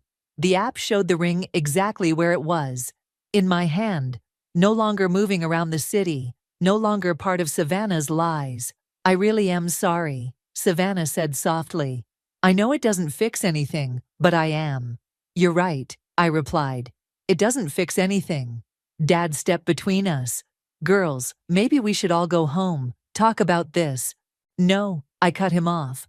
"We're done talking, done pretending, done making excuses." I turned to Savannah.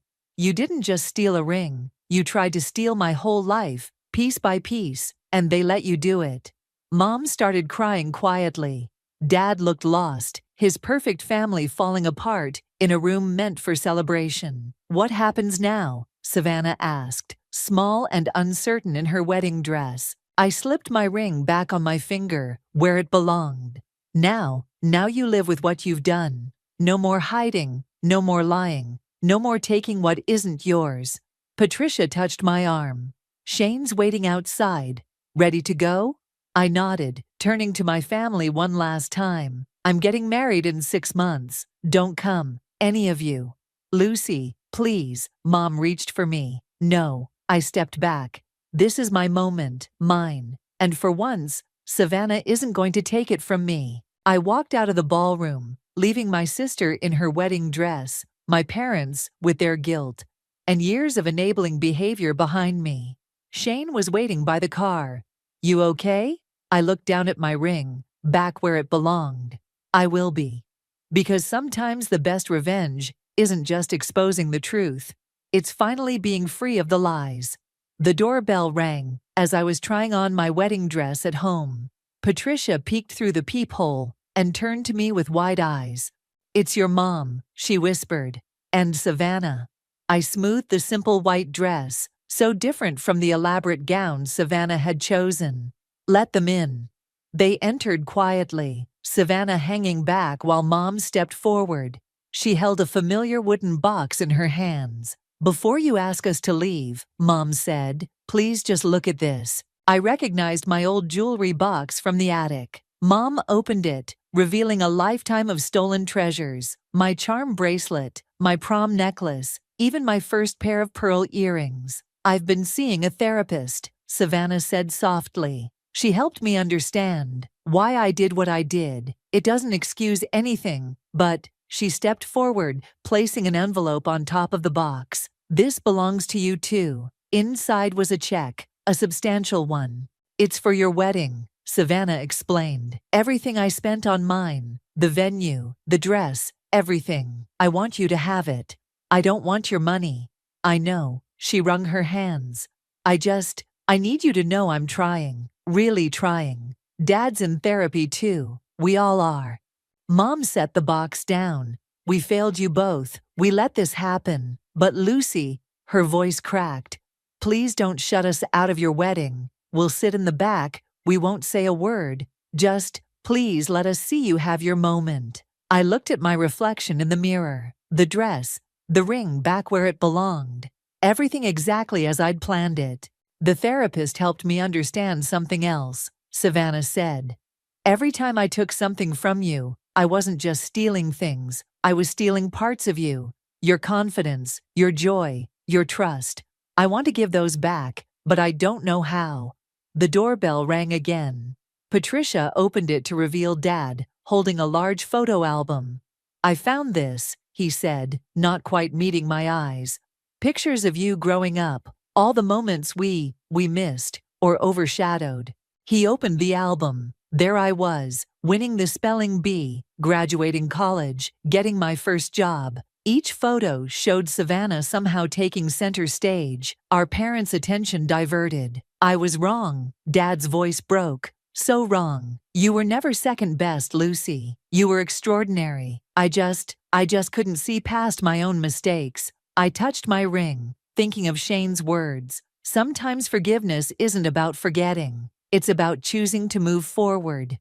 "The wedding is in 3 weeks," I said finally. "If you come, there are conditions." They waited, hardly breathing. No speeches, no last-minute surprises, no trying to make it about anything except Shane and me. "Of course," Mom whispered. "And Savannah," I turned to my sister, "you'll sit where I tell you, wear what I choose, and not say a word during the ceremony." She nodded quickly.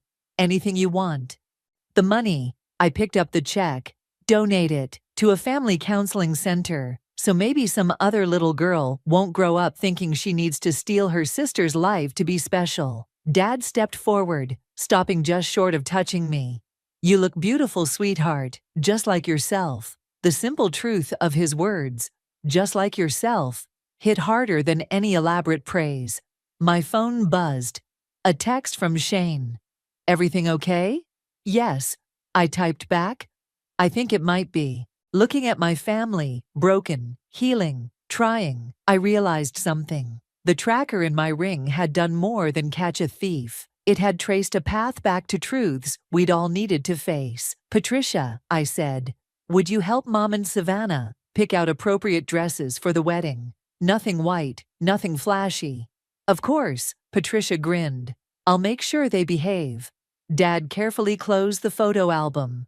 "I'll do better, Lucy. We all will." I touched my ring one last time, feeling its weight, its history, its future. "I know you'll try. That's all I can ask for." Because sometimes the best ending isn't about perfect forgiveness or complete resolution. Sometimes it's about finding the strength to let people try again, while keeping your boundaries firm and your truth intact. And sometimes it's about realizing that the thing that was stolen, whether it's a ring, a moment, or years of validation, was never what defined you in the first place. 3 weeks, I said. "Don't make me regret this." They left quietly, leaving the jewelry box behind. Inside, beneath all the stolen treasures, I found a small note in Savannah's handwriting. "I'm sorry I tried to be you. I'm learning to be me." And maybe that was the best revenge of all. I stood frozen in the shadows of the backstage area, my heart pounding as my sister's voice filled the venue with my words, my melody, my soul. The private showcase was packed with industry executives, and Hannah owned every inch of that stage, belting out the song I'd poured my heart into for months. "My name is Jennifer, and I just watched my sister steal my dream." "That's the one," Leon whispered beside me, his eyes gleaming. "That's the hit that's going to launch her career." He squeezed my shoulder, either oblivious to or ignoring my trembling. I shrugged his hand off.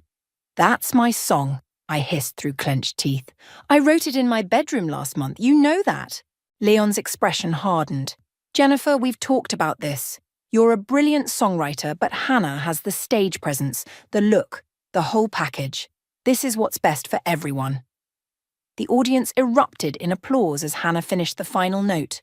My song, my story, my pain, all wrapped up in her perfect package with a bow on top. I pushed past Leon and stormed toward the dressing room, nearly colliding with Victoria, my best friend and only ally in this snake pit of an industry. "Jen, wait," she called after me, but I was already shoving open the dressing room door. Hannah sat at the vanity, touching up her lipstick. She caught my reflection in the mirror and smiled. "Baby sis, did you hear them out there? They loved it." "How could you?" My voice cracked. "We promised when we were kids, no stealing each other's songs, ever." Hannah spun around on her chair, still wearing that infuriating smile. "This isn't stealing, Jen. This is collaboration. You write, I perform. We're a team." "A team?" I laughed bitterly. "Teams don't go behind each other's backs. You didn't even ask me." "Because you would have said no." Hannah stood up, her heels clicking on the floor as she approached me. "You would have hidden that beautiful song away in your little notebook, like you do with all of them." "Some things are too good to stay hidden, sis. That wasn't your choice to make." I felt tears threatening, but I refused to let them fall. "That song was personal. About Dad's death, and I gave it the platform it deserves." Hannah grabbed my hands. "Listen to me. You're not ready for the spotlight. You get nervous ordering coffee for God's sake, but together, we could be unstoppable." I yanked my hands away. "You had no right." The door opened and Leon walked in, followed by Victoria. Leon clapped his hands together. "Ladies, we have some very excited executives out there. Hannah, they want to discuss recording options." "Perfect," Hannah beamed, gathering her things. She paused at the door. "Jen, don't be mad. This is good for both of us, you'll see." As she left with Leon, Victoria wrapped an arm around my shoulders. "That was brutal. Are you okay?" I wiped my eyes. "She's been doing this our whole lives, taking what's mine because she thinks she deserves it more, but this time..." I shook my head. This time she went too far. So what are you going to do about it? Before I could answer, Leon poked his head back in. Jennifer? A word? Victoria squeezed my arm and left us alone. Leon closed the door. I know you're upset, he started. Upset doesn't begin to cover it. But this is the music business. It's not about fairness, it's about what sells. Hannah has that spark, that thing that makes people want to watch her. You're brilliant behind the scenes, but you're not ready for the spotlight. So you're just going to let her take credit for my work? Leon sighed. The song will be credited to you as a writer. You'll get your royalties. But Hannah needs this win. The label needs this win. Sometimes we have to sacrifice our pride for the greater good. I stared at him. This man who'd promised to look out for both of us when we signed with him 2 years ago. The greater good? Or your commission? His jaw tightened. I'm going to pretend you didn't say that. Take some time to cool off. And Jennifer? He paused at the door. Don't do anything stupid. Hannah's career is about to take off, and you don't want to be the one who ruins it for her. As the door clicked shut behind him, I sank into the chair Hannah had vacated. My reflection stared back at me. The quiet sister, the sensible one, the one who was supposed to be content staying in the shadows. Not anymore. I pulled out my phone and opened my contacts. It was time to remind everyone that even quiet people have voices, and mine was about to get very, very loud. Victoria's apartment became my sanctuary over the next few days. I couldn't bear to be in the studio where Hannah was recording my song. Couldn't stomach watching her social media explode with praise for her breakthrough single. You need to eat something, Victoria said, sliding a plate of toast across her kitchen counter. Starving yourself won't fix this. I pushed the plate away. I need to fix this. But how? Nobody's going to believe me over Hannah. She's got Leon, the label, everyone wrapped around her finger. Victoria's phone buzzed. She glanced at it and her eyes widened. Speaking of Hannah, she turned the screen toward me. My sister was doing a live interview, wearing the same necklace I'd given her for her birthday last year. The song came from a very personal place, Hannah was saying, her eyes misting up perfectly on cue. Losing our father last year, it just poured out of me one night. Music has always been my way of processing grief. The mug in my hand shattered against the wall before I even realized I'd thrown it. Okay, Victoria said, grabbing paper towels. That's it. We're done playing defense. Call Chase. Chase? The producer? He's been trying to work with you for months. Hannah and Leon kept blocking it, remember? Maybe it's time to find out why. My hands shook as I dialed his number. He answered on the second ring. Jennifer, this is unexpected. Chase, I need your help. That song Hannah's performing? It's mine. I can prove it. Silence stretched for a moment. Then, meet me at Riverside Coffee in an hour. Come alone. The cafe was quiet when I arrived. Chase sat in a corner booth, 2 coffees already waiting. He looked exactly like his producer headshot, salt and pepper hair, kind eyes behind thick-rimmed glasses. Show me, he said as I sat down. I pulled out my phone, opened my voice memos and played the original demo I'd recorded in my bedroom. My voice, raw and untrained but honest, filled our little corner. When it finished, Chase leaned back. I knew it, he said. The lyrics were too intimate, too personal for Hannah. She's a performer, not a poet. He studied me. Why didn't you fight for it? I tried, but Leon Whitney is a shark who cares about numbers, not nurturing talent. Chase pulled out his laptop. Listen to this. He played a track, something haunting and beautiful. Who is that? I asked. Noel Wilkins. He's been underground for a while, but he's planning a comeback. And he needs a songwriter. My heart skipped. You want me to write for him? I want you to work with him privately. No contracts, no Leon, no paper trail. Yet, Chase's eyes glinted. Build something undeniable then, when the time is right. We reveal everything, I finished, understanding dawning. Exactly, but Jennifer. His expression turned serious. This won't be easy. Hannah and Leon will try to shut it down if they find out. Are you ready for that fight?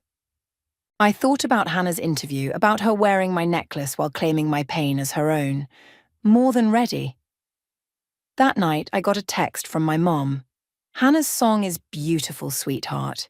Your father would be so proud of both his girls. I didn't respond. Instead, I called Victoria. I'm in, I said when she answered. Chase is setting up a meeting with Noel Wilkins. We're going to work in secret. Noel Wilkins? The guy who disappeared after that scandal with his old label? That's him.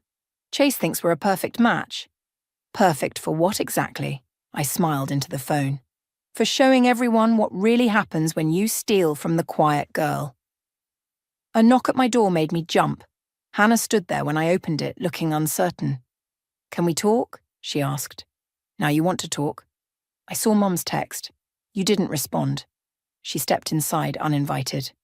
Are you really going to punish the whole family because you're mad at me? Mad at you? I laughed. Hannah, you stole my story about Dad. You're performing it like it's your pain, your loss. That's not anger, that's betrayal. I'm making it successful. The label loves it, the fans love it. Get out. Jen, get out.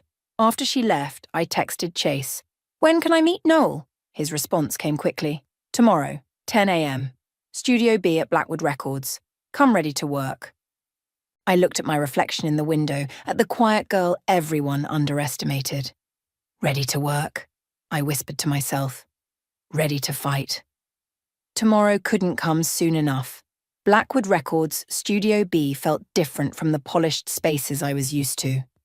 No fancy artwork on the walls, no expensive coffee machine in the corner, just well-worn equipment and a lingering scent of stale cigarettes. Noel Wilkins sat at the mixing board, his back to me when I entered. He didn't turn around. You're Jennifer? His voice was rougher than I expected. Yes. Chase said... Chase says a lot of things. He swiveled his chair around. Dark eyes studied me from beneath messy black hair. He says you're worth my time, that you've got something real. I pulled my notebook from my bag. I have songs. I don't want to see your songs. He stood up, towering over me. I want to know why you're here. Because my sister stole my work. No. He stepped closer. Why are you really here? Revenge, justice, fame? I'm here because music is the only thing that makes sense to me anymore. The words tumbled out before I could stop them. Because when my dad died, songs were the only way I could breathe. And Hannah took that breath and sold it like it was hers. Noel's expression softened slightly. Play something. Not the stolen song. Something new. I sat at the piano in the corner, my fingers hovering over the keys. The melody came naturally, something I'd been working on since the showcase, raw and angry and hurt. When I finished, the silence felt heavy. Again, Noel said, but this time don't hold back. I played it again, letting my voice crack on the high notes, letting the anger seep through. When I looked up, Noel was smiling. Now that, he said, is worth my time. He told me his story as we worked. How his former producer had stolen his songs, claimed Noel was just the voice. How the industry had believed the producer over him. Is that why you disappeared? I asked, adjusting a chord progression. I disappeared because I was angry. Stupid. He shook his head. Should have fought back instead of running. And now? Now I'm ready. Question is, are you? He played back what we'd recorded. Because this plan of Chase's, it's going to get ugly. It's already ugly. I showed him Hannah's latest Instagram post. Her performing my song at another showcase. The comments gushing about her songwriting talent. Your sister's good, he admitted. The way she sells those lyrics. She almost makes me believe they're hers. That's what makes it worse. She takes something real and makes it performative.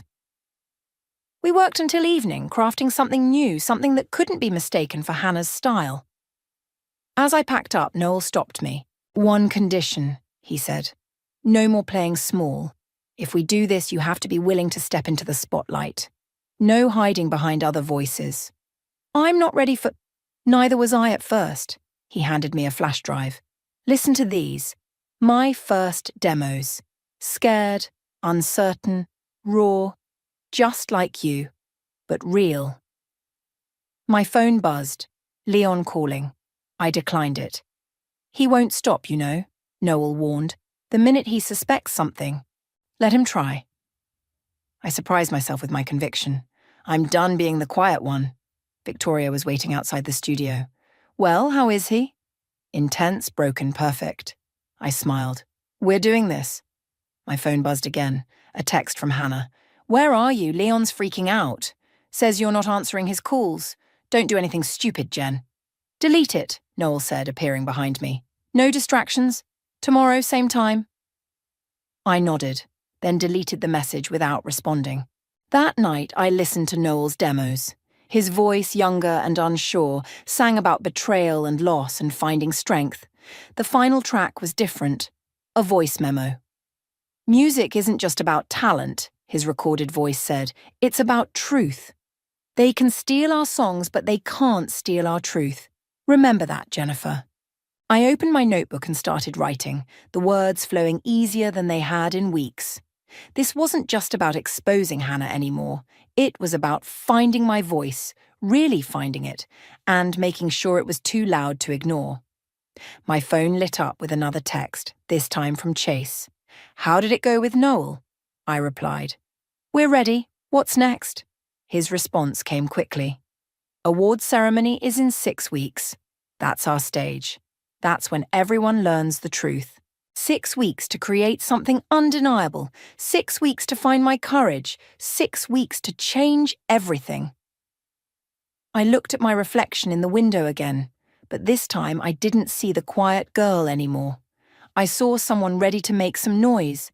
4 weeks into our secret sessions, and Hannah's version of my song was climbing the charts. I watched her perform it on morning television while Noel and I worked on our response in Studio B. She's been nominated for Best Breakthrough Artist, Victoria announced, bursting into the studio. At the Industry Choice Awards. Noel's fingers stilled on the guitar strings. Perfect. That's our moment. Our moment to what? Victoria asked. Crash her acceptance speech. Something like that. I played back our latest recording, a song that wove my stolen melody into something new, something that exposed the theft while creating its own identity. The studio door opened again. Leon walked in. Well, well. He looked around the shabby studio. This is where you've been hiding. Noel stepped between us. She's not hiding. She's working. With a has-been? Leon laughed. Jennifer, come on. Hannah's worried sick about you. The family's falling apart, and for what? So you can throw a tantrum with... He waved dismissively at Noel. This? Get out, I said quietly. Excuse me. Get out of my studio. Leon's face hardened. Your studio? This dump? You know what? Fine. Play your little rebellion game. But know this. If you try anything that hurts Hannah's career, I'll make sure you never work in this industry again. After he left, Victoria touched my arm. You okay? No. I turned to Noel. We need to work faster. We spent the next 12 hours recording, refining, building our case. Noel shared stories about his own experience with betrayal as we worked. My producer was like family, he said during a break. That's what made it worse. He kept saying it was for my own good, that I wasn't ready to be known as a songwriter. Like Leon with me. Exactly. They think they're protecting us, but really they're just controlling us. He played a few chords. The industry's full of people who mistake ownership for mentorship. My phone buzzed. A text from Mom. Family dinner tonight. No excuses. We need to talk about this. Go, Noel said. Family's important, even when they're wrong. The house I grew up in felt smaller now. Hannah's car was already in the driveway when I arrived. Mom opened the door before I could knock. Finally, she said, pulling me into a hug. My girls are home. Hannah sat at the dining table looking uncomfortable. Hey, sis. Hannah. Mom served Dad's favourite pasta recipe. A peace offering. This has gone on long enough, she said. Your sisters, whatever this is about.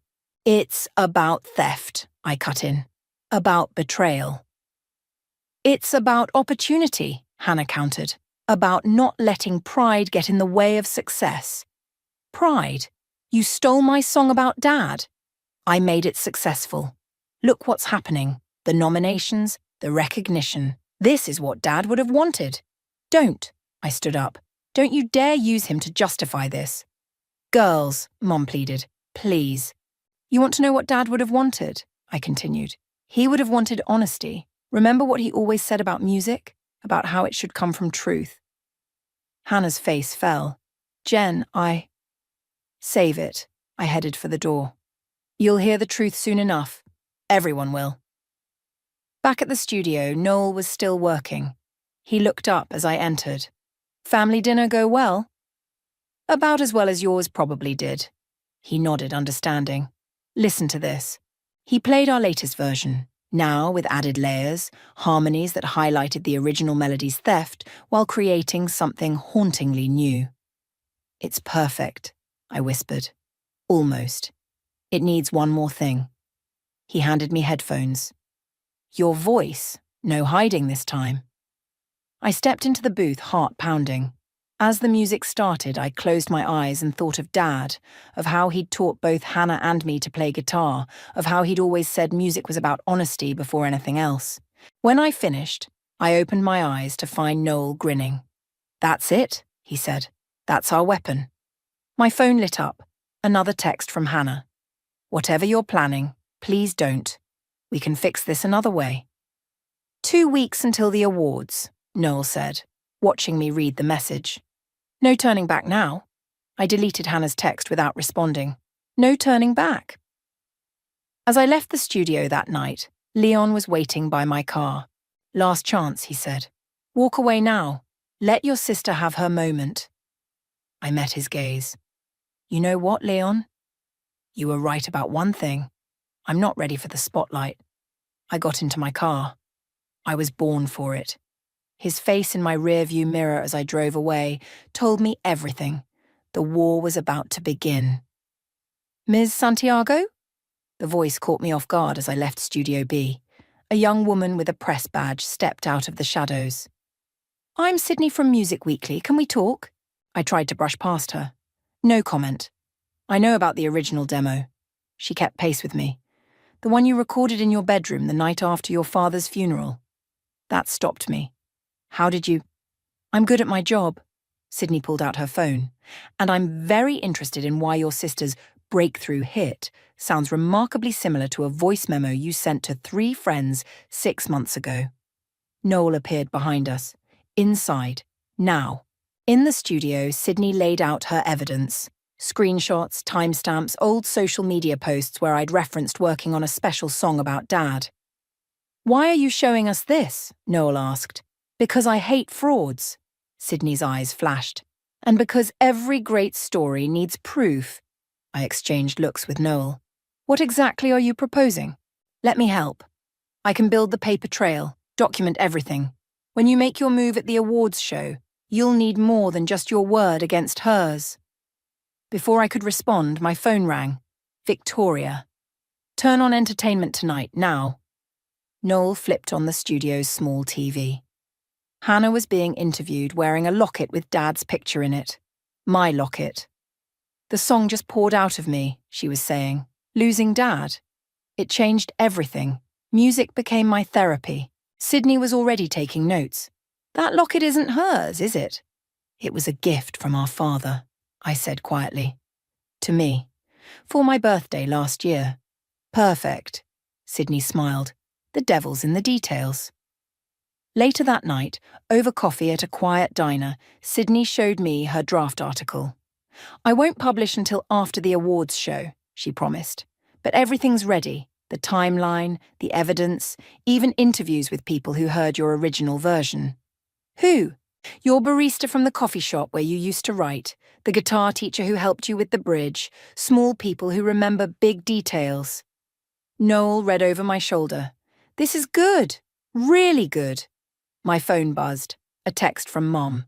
Hannah's doing a pre-awards interview tomorrow. Please come. She wants to make peace. Don't go, Noel warned. It's a trap. But I went anyway. The interview was at our old high school auditorium where Hannah and I used to perform in talent shows. She was already on stage when I arrived, doing sound check. You came. Leon intercepted me at the door. Good. Hannah has a proposition for you. On stage, Hannah spotted me and waved. Jen, come up here. Under the bright lights, she hugged me tight. I miss you, sis. What do you want, Hannah? She glanced at the waiting interviewer. I want to make this right. Let's tell our story together. How we collaborated on the song, how it brought us closer after Dad. Collaborated? I stepped back. That's your solution? More lies? It's not a lie. We've always made music together. This is just formalizing it. By stealing my song and now trying to steal my story too. Ladies, the interviewer called, we're ready. Hannah grabbed my hand. Please, Jen, we can split the credit, split everything. Just don't what? Don't tell the truth? Leon stepped onto the stage. Think carefully about your next move, Jennifer. Some bridges once burned. I pulled away from Hannah. You're wearing my locket. She touched it defensively. I just borrowed it for... Keep it. Keep everything. I headed for the exit. But remember this moment, when you had a chance to tell the truth and chose not to. Sydney was waiting outside. How'd it go? They offered to split the credit. And? I smiled. Let's add it to your article. Show how they tried to buy my silence. Back at Studio B, Noel was working on final touches for our awards show performance. He looked up as I entered. They tried to bribe you, didn't they? With my own song. I sat at the piano. Play it again. I want to make it perfect. As we worked, Sydney set up her recording equipment. For posterity, she said. When this story breaks, people will want to know every detail. My phone lit up with texts. From Mom, from Hannah, from Leon. I turned it off. 1 week until the awards, Noel said. You ready? I thought about Hannah wearing my locket, telling my story, living my truth. More than ready. It's time everyone heard the real song. The real story, the real me. The night before the awards show, I couldn't sleep. Victoria found me at Dad's grave, sitting cross-legged with my guitar. Thought I'd find you here, she said, sitting beside me. Noel's looking everywhere for you. Final rehearsal, remember? I keep thinking about what Dad would say. I strummed quietly, about all of this. He'd say, Jennifer. Hannah's voice cut through the darkness. She stood a few feet away, still in her rehearsal clothes. We need to talk. Victoria stood protectively. I think you've said enough. Please, Hannah's voice cracked. 5 minutes. Alone. After Victoria reluctantly left, Hannah sat where she had been. Neither of us spoke for a moment, both staring at Dad's headstone. Remember when we used to sing his favourite songs here? Hannah finally said. Before you decided fame was more important than truth? That's not fair. No. I turned to face her. Then give me back my locket. My song. My story. She touched the locket at her neck. I can't. The label Leon, everything's in motion, the nominations. Built on lies. Built on talent, mine and yours. She grabbed my hand. Please don't do whatever you're planning tomorrow. We can figure this out. Like you figured out how to steal my song. I made it successful. The whole industry is talking about it. About us. About you. I pulled my hand away. They're talking about you. My phone buzzed. Noel calling. Hannah saw his name and laughed bitterly.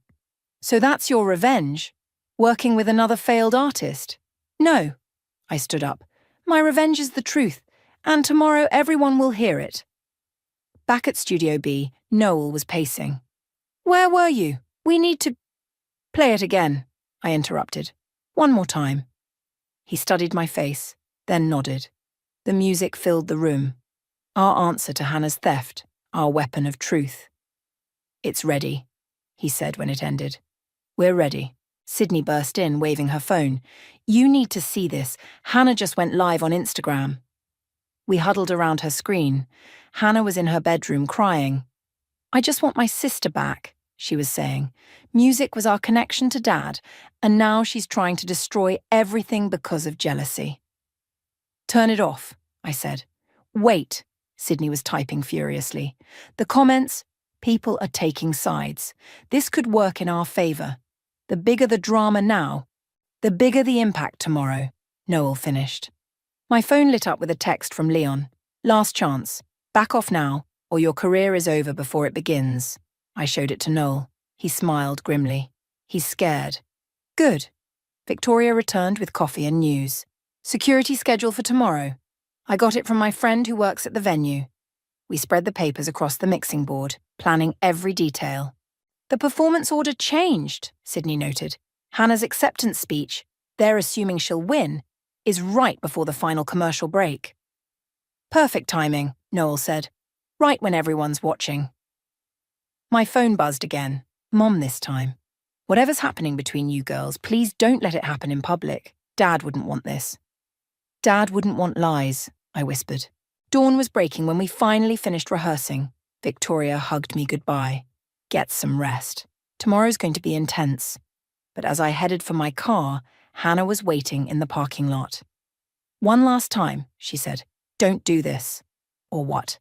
Or I'll tell everyone how you've been spiraling since Dad died.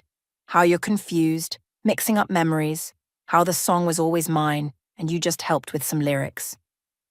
The slap echoed in the empty lot. My hand stung as Hannah touched her cheek in shock. That's how far you'll go? I asked. Gaslighting your own sister? I'm protecting everything we've built. No, you're protecting yourself. And tomorrow, that protection ends. As she drove away, Noel appeared beside me. You okay? No. I watched Hannah's taillights disappear. But I will be. After tomorrow. Get some sleep, he said. The war starts in 12 hours. Back home, I opened my laptop and found an old video. Dad teaching Hannah and me to play guitar. Both of us laughing as we struggled with the chords. Music is truth, he was saying. Never forget that, girls. I closed the laptop and picked up my guitar. The sun was rising, painting my room in shades of gold. Tomorrow the truth would finally have its moment in the spotlight, and this time I wouldn't be hiding in the shadows. The Industry Choice Awards buzzed with nervous energy. From my hiding spot backstage, I watched Hannah work the red carpet, wearing my locket and a confident smile. 5 minutes, Noel whispered, adjusting his earpiece. Sydney's in position. Victoria squeezed my hand. Security's distracted. We're clear. The ceremony began. I watched on the backstage monitor as award after award was presented. Hannah sat in the front row, practicing her acceptance speech. Best Breakthrough Artist is up next, Sydney murmured through our earpieces. Everyone in position? My phone buzzed. Leon, I see you backstage. Don't be stupid. And the winner for Best Breakthrough Artist is... The presenter paused dramatically. Hannah Santiago. The audience erupted in applause. Hannah hugged Leon, then made her way to the stage, tears already glistening. Now, Noel commanded. I stepped into position behind the curtain as Hannah began her speech. This song came from the deepest part of my heart, she was saying. Losing our father. The first notes of our remix cut through her words. Hannah froze mid-sentence as my voice from the original demo filled the auditorium. What's happening? She whispered into the microphone. The curtain rose behind her. I stood there, guitar in hand, singing the truth. The audience fell silent as the two versions played together. Her polished theft and my raw original, weaving together in damning harmony. Hannah spun around. Jen, don't... I stepped forward, still singing, and unclasped her necklace, my locket, letting it fall between us. The cameras caught everything. Security! Leon shouted from the audience, but Sydney was already on stage with her press badge, filming everything. Other reporters followed. I switched to our new version, the song Noel and I had crafted. Hannah stood frozen as I sang about betrayal, about stolen grief, about a sister who valued fame over truth. The audience began to murmur as understanding dawned. Phones came out, recording everything. That's enough! Leon rushed the stage, but Noel blocked his path. Let her finish, he growled. I locked eyes with Hannah as I sang the final verse. Words about forgiveness, about the cost of lies, about the weight of our father's memory. When the last note faded, the silence was deafening. Then someone started clapping. Then another. Soon the whole auditorium was on their feet, not for Hannah's performance, but for the truth they'd just witnessed. Hannah grabbed the microphone. This is ridiculous. She's just jealous. "Play it," Sydney called. On the giant screens above the stage, a video montage began. My original demo recording, time-stamped months before Hannah's version. Text messages between Hannah and Leon plotting to take the song. Social media posts where I'd mentioned writing it. "Stop this," Leon demanded, but the evidence kept coming. The guitar teacher describing how I'd worked on the bridge, the barista confirming I'd written it in his cafe, Hannah's own Instagram live from the night before, admitting there was a dispute over the song's ownership. Hannah turned to me, mascara running. "You've ruined everything." "No," I said into my microphone. "You did that when you stole my truth." Security finally reached the stage, but it was too late. The story was out. Phones were buzzing with notifications as Sydney's article went live. "Hannah?" a reporter called out. "Is it true you stole your sister's song?" Another voice. "Did you knowingly perform stolen material?" And another. "Was this all a publicity stunt?" Through my earpiece, Victoria whispered, "Your mum's here, front row."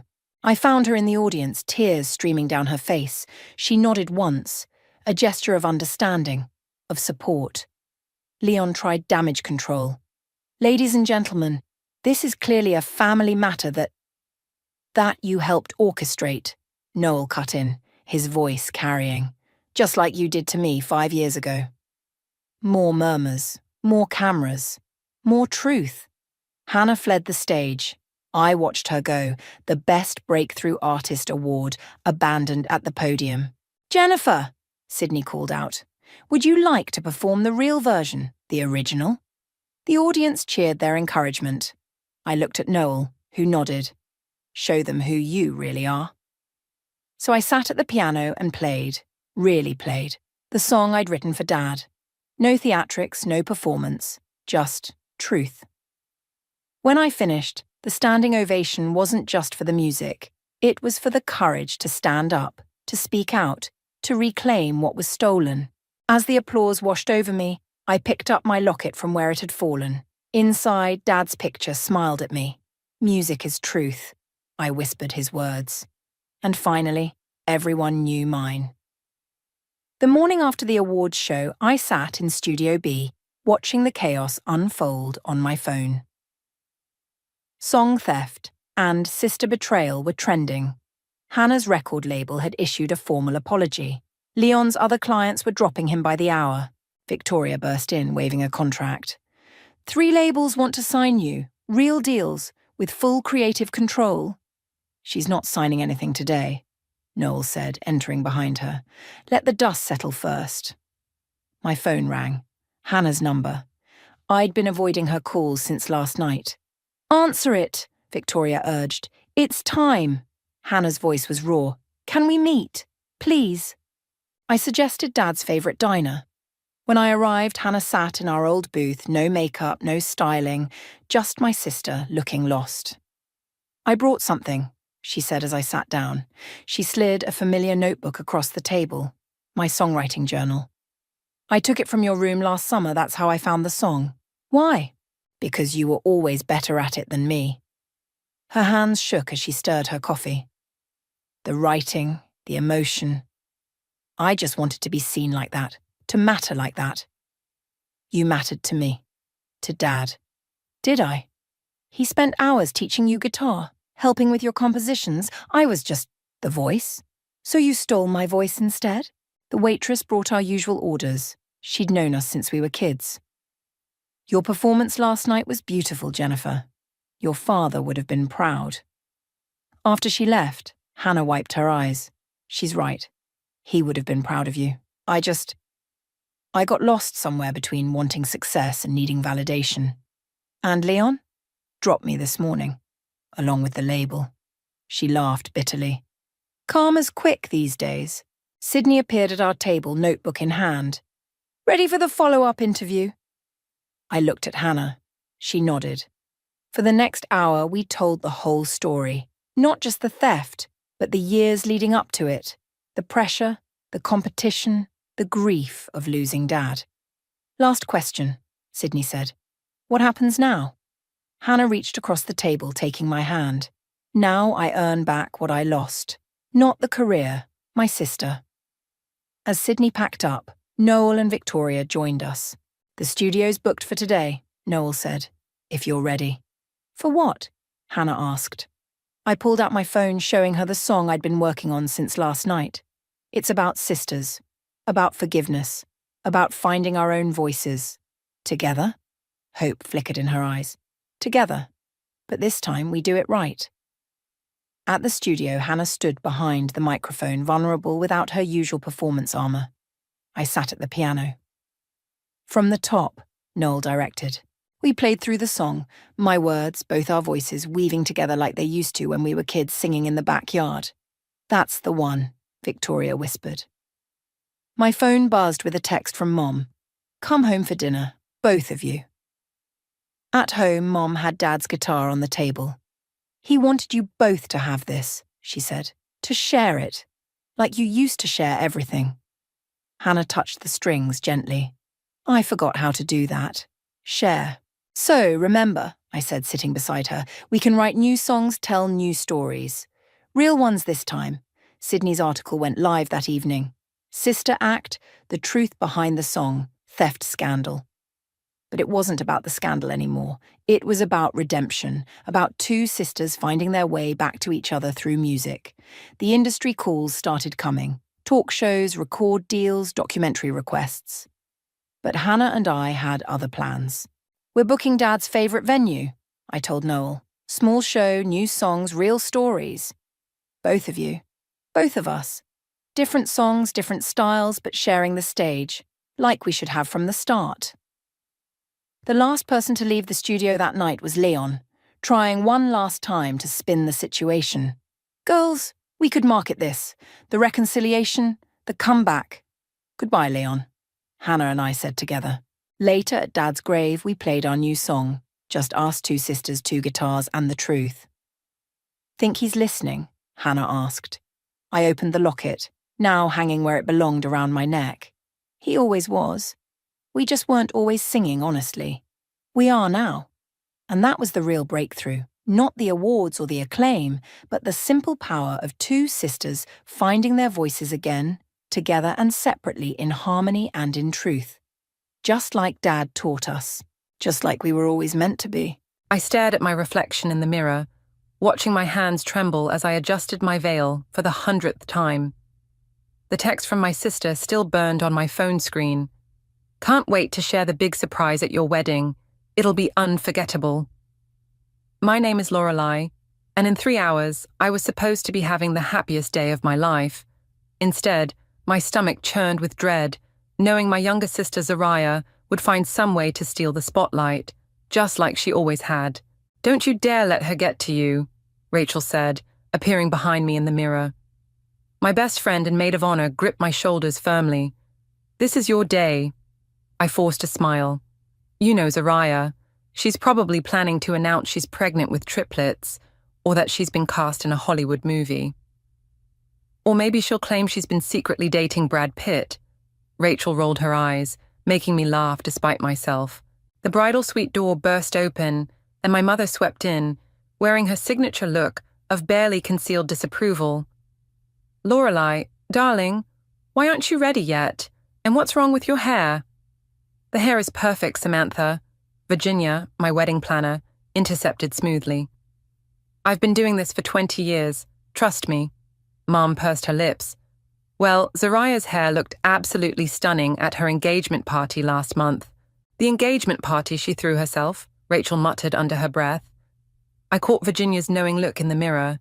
She'd been our family friend for years and had seen firsthand how Zariah operated. More importantly, she'd helped me prepare for today in ways my sister would never suspect. "Has anyone seen my earrings?" I asked, trying to change the subject.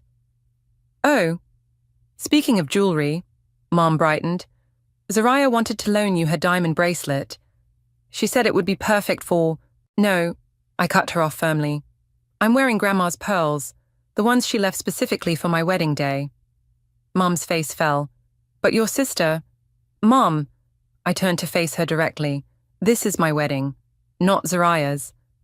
The door opened again and my father poked his head in. "There's my beautiful girl." His warm smile faltered slightly as he read the room's tension. Everything okay in here? Perfect, Daddy. I managed a genuine smile. At least he'd always tried to treat us equally, even if he rarely succeeded in standing up to Mum's obvious favoritism. Well, Frankie's already here, looking sharp as ever, Dad said, though he seems a bit nervous, kept checking his phone. My heart skipped. Nervous? Did he say why?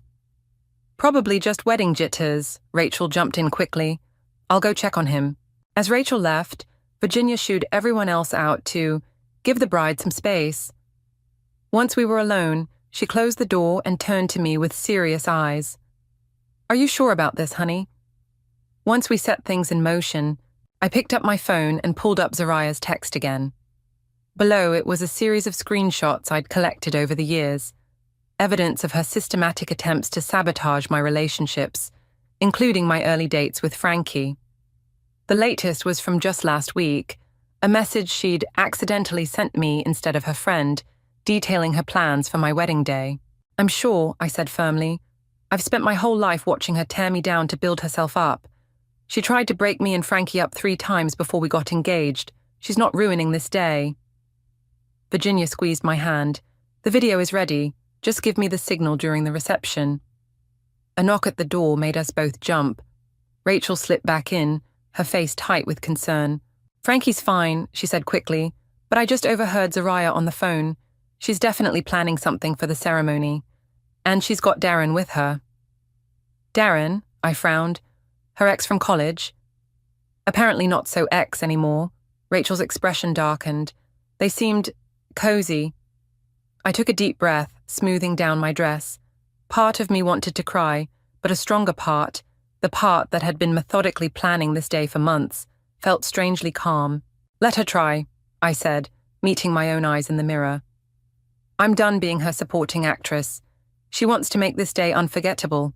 Fine, but this time I'm directing the show. Virginia and Rachel exchanged glances as I stood up straighter, adjusted my veil one final time, and reached for my bouquet. Ready? Dad called through the door. Ready, I answered, and for the first time that morning, I meant it. Zariah had no idea what was coming, but she was about to learn that karma could be just as attention-seeking as she was. The church doors opened, and Wagner's bridal chorus filled the air. My heart pounded as Dad squeezed my arm, whispering, "You look beautiful, sweetheart." I caught sight of Frankie at the altar, and everything else faded away for a moment. His eyes lit up as they met mine, that crooked smile I fell in love with spreading across his face. Even from here, I could see him blinking back tears. Then I spotted Zariah in the front row, wearing a dress that definitely pushed the boundaries of appropriate wedding guest attire. She was practically bouncing in her seat, whispering to Darren beside her. My step faltered slightly, but Dad steadied me. "Just look at Frankie," he murmured. "Nothing else matters." The ceremony began beautifully. Father Matthews welcomed everyone warmly, and I managed to keep my voice steady through our traditional vows. Then came the moment for our personal ones. Frankie pulled out a small piece of paper, his hands shaking slightly. "Lorelei," he began, "before I met you, I was lost. I'd given up on finding real love, convinced myself it wasn't worth the risk." He paused, swallowing hard. "Then you walked into that coffee shop, ordered a triple shot espresso, and proceeded to spill it all over my laptop." Laughter rippled through the church. I couldn't help giggling through my tears, remembering that disastrous first meeting. "You were so mortified," he continued. "You insisted on buying me coffee every day for a week to make up for it. By day 3, I was already falling for you. Your kindness, your strength, your ability to light up any room. You made me believe in love again." I opened my mouth to begin my own vows, but movement in the front row caught my eye. Zariah was standing up. "I'm sorry," she called out, her voice carrying through the church. "I just can't hold it in anymore. Darren and I are engaged." The church fell silent. I felt Frankie's hand tighten around mine as Zariah practically dragged Darren to his feet. "We wanted to wait to announce it," she continued, beaming at the shocked congregation. "But seeing all this love today, I just couldn't keep our joy to ourselves anymore. Isn't it amazing? We'll be planning our own wedding soon." Mum was already dabbing at her eyes, exclaiming, "Oh, my baby," while Dad looked like he wanted to sink into the floor. I caught Rachel's eye from where she stood with my other bridesmaids. She was practically vibrating with rage, but I gave her a subtle shake of my head. "Not yet." "That's wonderful news, Zariah," I said, keeping my voice steady. "But perhaps we could return to the ceremony." Of course, Zariah gushed, still standing. "I just thought, since we're all here celebrating love, what better moment? Darren and I want to share our story too. We actually reconnected at your engagement party, Lorelei. Remember when you were too busy to talk to your own sister?" Father Matthews cleared his throat. "Perhaps this discussion could wait for the reception." "Oh, but this is so much more intimate," Zariah protested. "And Darren's already ordered champagne for everyone." "Zariah," Frankie's voice cut through her rambling, surprisingly firm. "Sit down, now." Something in his tone made her pause. She blinked, then slowly sank back into her seat, though her triumphant smile remained firmly in place. I squeezed Frankie's hand in gratitude before turning back to Father Matthews. "My vows," I said clearly, pulling out my own paper. My hands weren't shaking anymore. If anything, Zariah's interruption had only strengthened my resolve. "Frankie," I began, "you came into my life when I'd started to doubt myself, when I'd begun to believe the voices telling me I wasn't enough." I saw Zariah shift uncomfortably in my peripheral vision. "But you saw me, really saw me. You taught me that real love isn't about competition or attention. It's about support, trust, and standing together against whatever life throws at us." I took a deep breath, looking directly into his eyes. "I promise to always be your partner in every sense of the word, to face our challenges together, to celebrate our joys as one, and to never let anyone come between the truth of what we share." The rest of the ceremony passed in a blur of rings and prayers. When Father Matthews finally pronounced us husband and wife, Frankie pulled me into a kiss that felt like a promise of its own. As we turned to face our guests as Mr. and Mrs., I caught sight of Virginia in the back of the church, giving me a subtle thumbs up. The video was ready. Zariah might think she'd won this round, but the reception was about to give her a surprise of her own. After all, karma doesn't always wait for the next life to come calling. "Ready to face the crowd, Mrs. Rivera?" Frankie whispered as we prepared to walk back down the aisle. I smiled, genuine and bright. "More than ready. The real show's about to begin." The reception hall buzzed with whispered conversations as guests found their seats. Zariah had somehow managed to position herself at the center of attention, showing off her engagement ring to anyone who would look. Mum hovered nearby, practically glowing with pride. "I can't believe she actually did it," Rachel muttered, adjusting my train as we prepared for our entrance. "In the middle of your vows." "Oh, I can believe it," I said, watching through the doorway as Zariah dramatically recounted her magical proposal story for the third time. "Remember my high school graduation? When she announced she'd been accepted to Yale?" Rachel rolled her eyes. "Even though she ended up going to community college 2 months later." "Or my college graduation," I added, "when she fainted during my valedictorian speech. The smelling salts were a nice touch," Frankie chimed in, appearing beside me. "Though not as creative as the sudden illness at your promotion party last year." I turned to face him, straightening his boutonniere. "You know what the worst part is? She actually tried to warn me this time. That text wasn't a slip-up. She wanted me to spend my entire wedding day dreading whatever she had planned." Well, Rachel's smile turned wicked. "She's about to learn about karma." The DJ's voice boomed through the speakers, announcing our entrance. As Frankie and I stepped into the reception hall, the crowd erupted in applause. Everyone except Zariah, who was busy showing Darren something on her phone. We made our way to the head table, stopping to greet guests along the way. Just before we sat down, Mom intercepted us, pulling me into a perfume-heavy embrace. "Darling, about what happened at the ceremony," she started. "You know, your sister just gets excited. She doesn't mean any harm." "Really, Mom?" I pulled back, meeting her eyes. "Name one important moment in my life she hasn't tried to hijack." That's not fair, Mom protested. Zariah just has a vibrant personality. She needs attention, unlike you. You've always been so independent. Independent? I laughed without humor. Or just used to being ignored. Now, Lorelei, Mum's voice took on that familiar disappointed tone. Don't be dramatic. This kind of jealousy isn't attractive. Jealousy? Frankie stepped forward, his usual easygoing demeanor hardening. Mrs. Walsh, with all due respect. It's fine, I cut him off, touching his arm. Mum, you should get back to your seat. I think Virginia's about to start the toasts. As if on cue, Virginia clinked her glass, calling for attention. Before we begin dinner, the bride and groom have prepared a special video celebrating their journey together. Zariah's head snapped up, her face darkening. She hadn't expected this deviation from the traditional reception schedule she'd tried to help plan. But I thought I was doing the first toast, she protested, loud enough for nearby tables to hear. I have a whole speech prepared about love and new beginnings. The video first, Virginia said firmly, nodding to the AV tech. The lights dimmed, and the large screen at the front of the hall flickered to life. It started innocently enough. Photos of Frankie and me throughout our relationship, set to romantic music. Then came the first shift. A screenshot appeared, a text conversation between Zariah and my ex-boyfriend Tom from 3 years ago, where she'd convinced him I was cheating on him. Another screenshot followed, an email where she'd posed as me to cancel a job interview.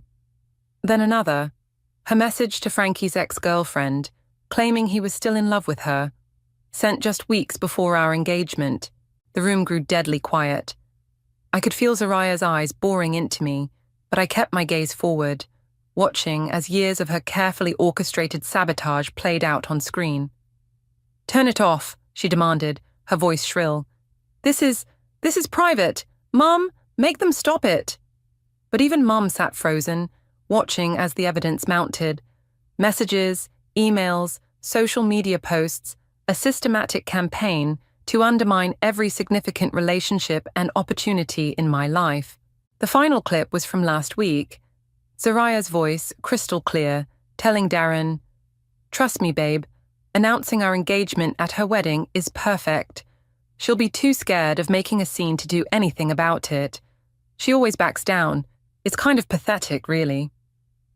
When the lights came back up, you could have heard a pin drop. Darren had moved away from Zariah, staring at her like he was seeing her for the first time. "I can explain," Zariah started, but her voice cracked. Lorelei's twisting everything. She's always been jealous of me." "Jealous?" I stood up slowly, my voice carrying in the silence. "No, Zariah, I'm not jealous. I'm done." The room erupted in murmurs as Zariah pushed back her chair with a screech. Her face had gone from red to white, and her hands were shaking. "You'll regret this," she hissed, grabbing her purse. "You have no idea what else I know." As she stormed toward the exit, I caught Virginia's eye and nodded slightly. Phase 1 was complete. Now for the real fireworks. The silence following Zariah's exit lasted exactly 3 seconds before the room exploded into chaos. Guests turned to each other, phones appeared in hands, and the whispers grew into a steady roar of conversation. "Did you know about all this?" Darren approached our table, his face ashen. "The messages, the manipulation, how long has she been doing this?"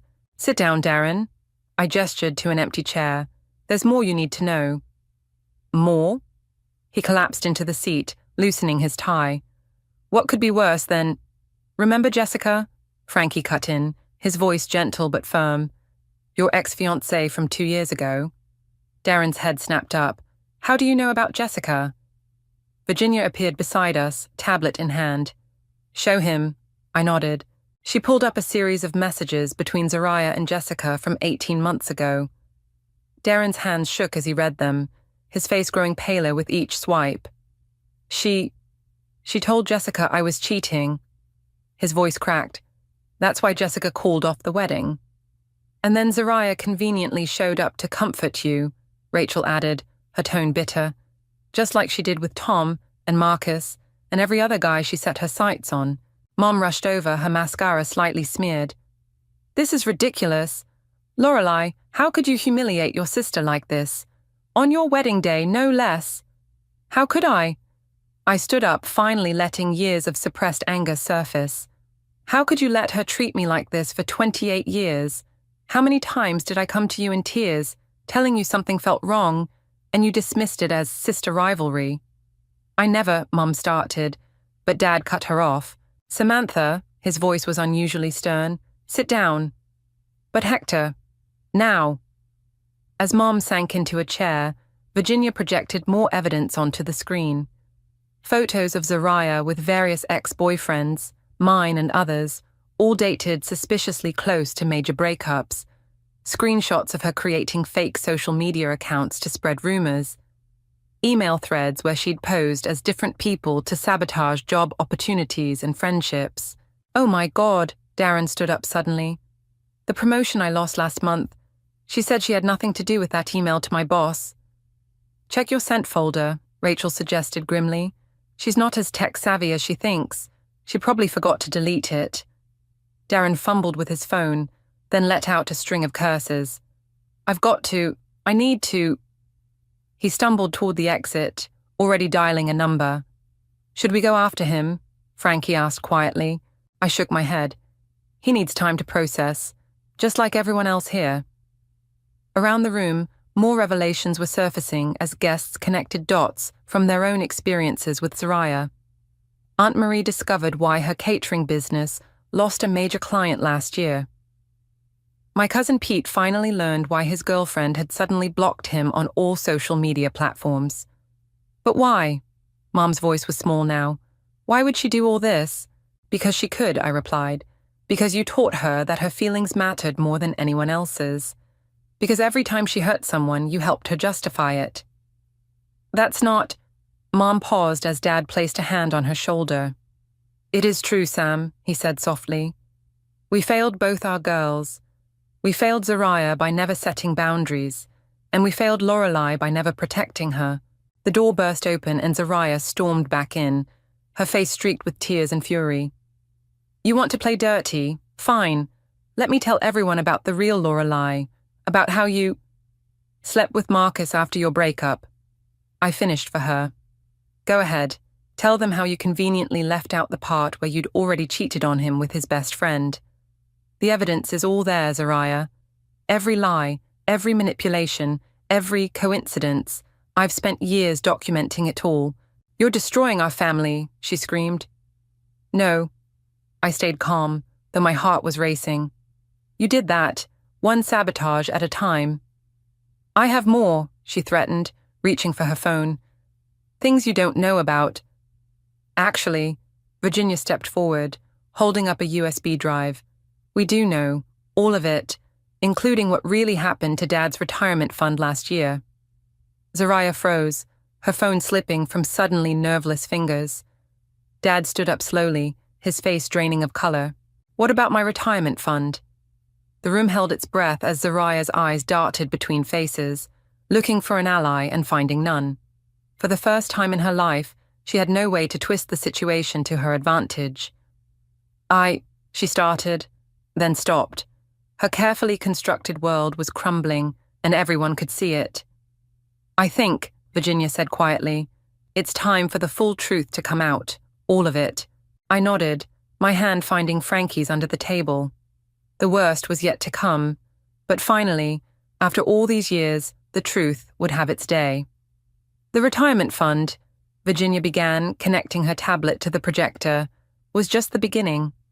Should we start with the unauthorized withdrawals or the forged signatures? Stop, Zariah whispered, but her usual commanding presence had evaporated. Bank statements appeared on screen. Dad leaned forward, squinting at the numbers. These are from my investment account, but I never authorized. $45,000, Virginia stated. Transferred to a private account over 6 months. The signatures match yours perfectly, except for one small detail. You were in the hospital recovering from knee surgery when 3 of them were made. Mom's hand flew to her mouth. Zariah, tell me you didn't. I was going to pay it back. Zariah's voice cracked. I had a plan, this amazing investment opportunity. You mean the crypto scam? Rachel interrupted, pulling up more documents. The same one you tried to drag Lorelei into last Christmas? Dad's face had turned an alarming shade of red. My retirement savings, for cryptocurrency. Not just any cryptocurrency, I added quietly. A pyramid scheme. The same one that bankrupted Uncle Mike last year. Remember how Zariah consoled his daughter at the bankruptcy hearing, telling her everything would be okay while holding the very money that could have saved their house? You don't understand. Zariah's mascara ran in black streaks down her face. I needed the money. Do you know how hard it is to keep up appearances? The right clothes, the right car, the right connections, the right lies. Frankie stood up. Like the lies you told me about Lorelei before we started dating, about her supposedly being engaged to someone else. The room buzzed with fresh whispers. Darren had returned, standing at the back with his phone still in hand, looking shell-shocked. She told me Lorelei was a pathological liar, he said, his voice carrying in the tense silence. That I should be careful believing anything she says about family matters. Projection at its finest, Rachel muttered. I just got off the phone with Jessica, Darren continued. She's sending me proof of all the messages, the fake social media accounts, the anonymous tips about affairs that never happened. It wasn't just Lorelei. You've been doing this to everyone. I had to, Zariah screamed suddenly, making several guests jump. You don't know what it's like being the younger sister, always in her shadow, perfect Lorelei with her perfect grades and perfect job and perfect fiancé. Shadow? I laughed incredulously. You had everything. Mom and Dad's attention, the best clothes, the biggest room. They remortgaged the house to send you to private school while I worked 2 jobs to pay for community college. Because you wanted to, Mom interjected weakly.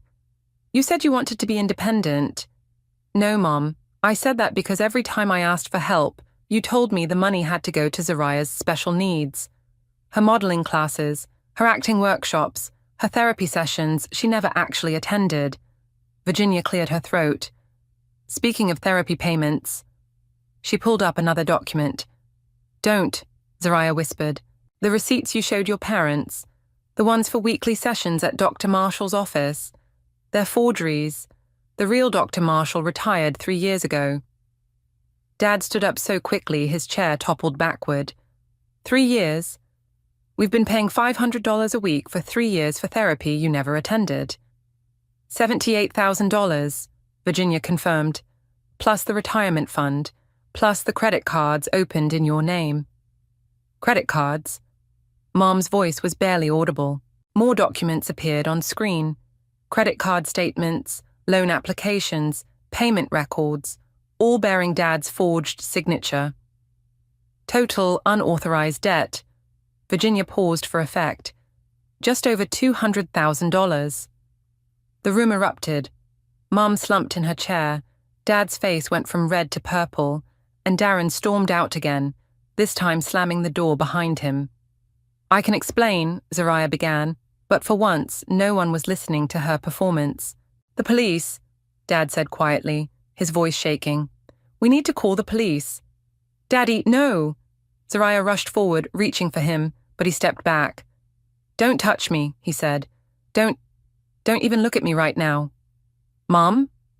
Zariah turned desperately, but Mom was staring straight ahead, tears streaming down her face. All those times you needed emergency money, Mom whispered.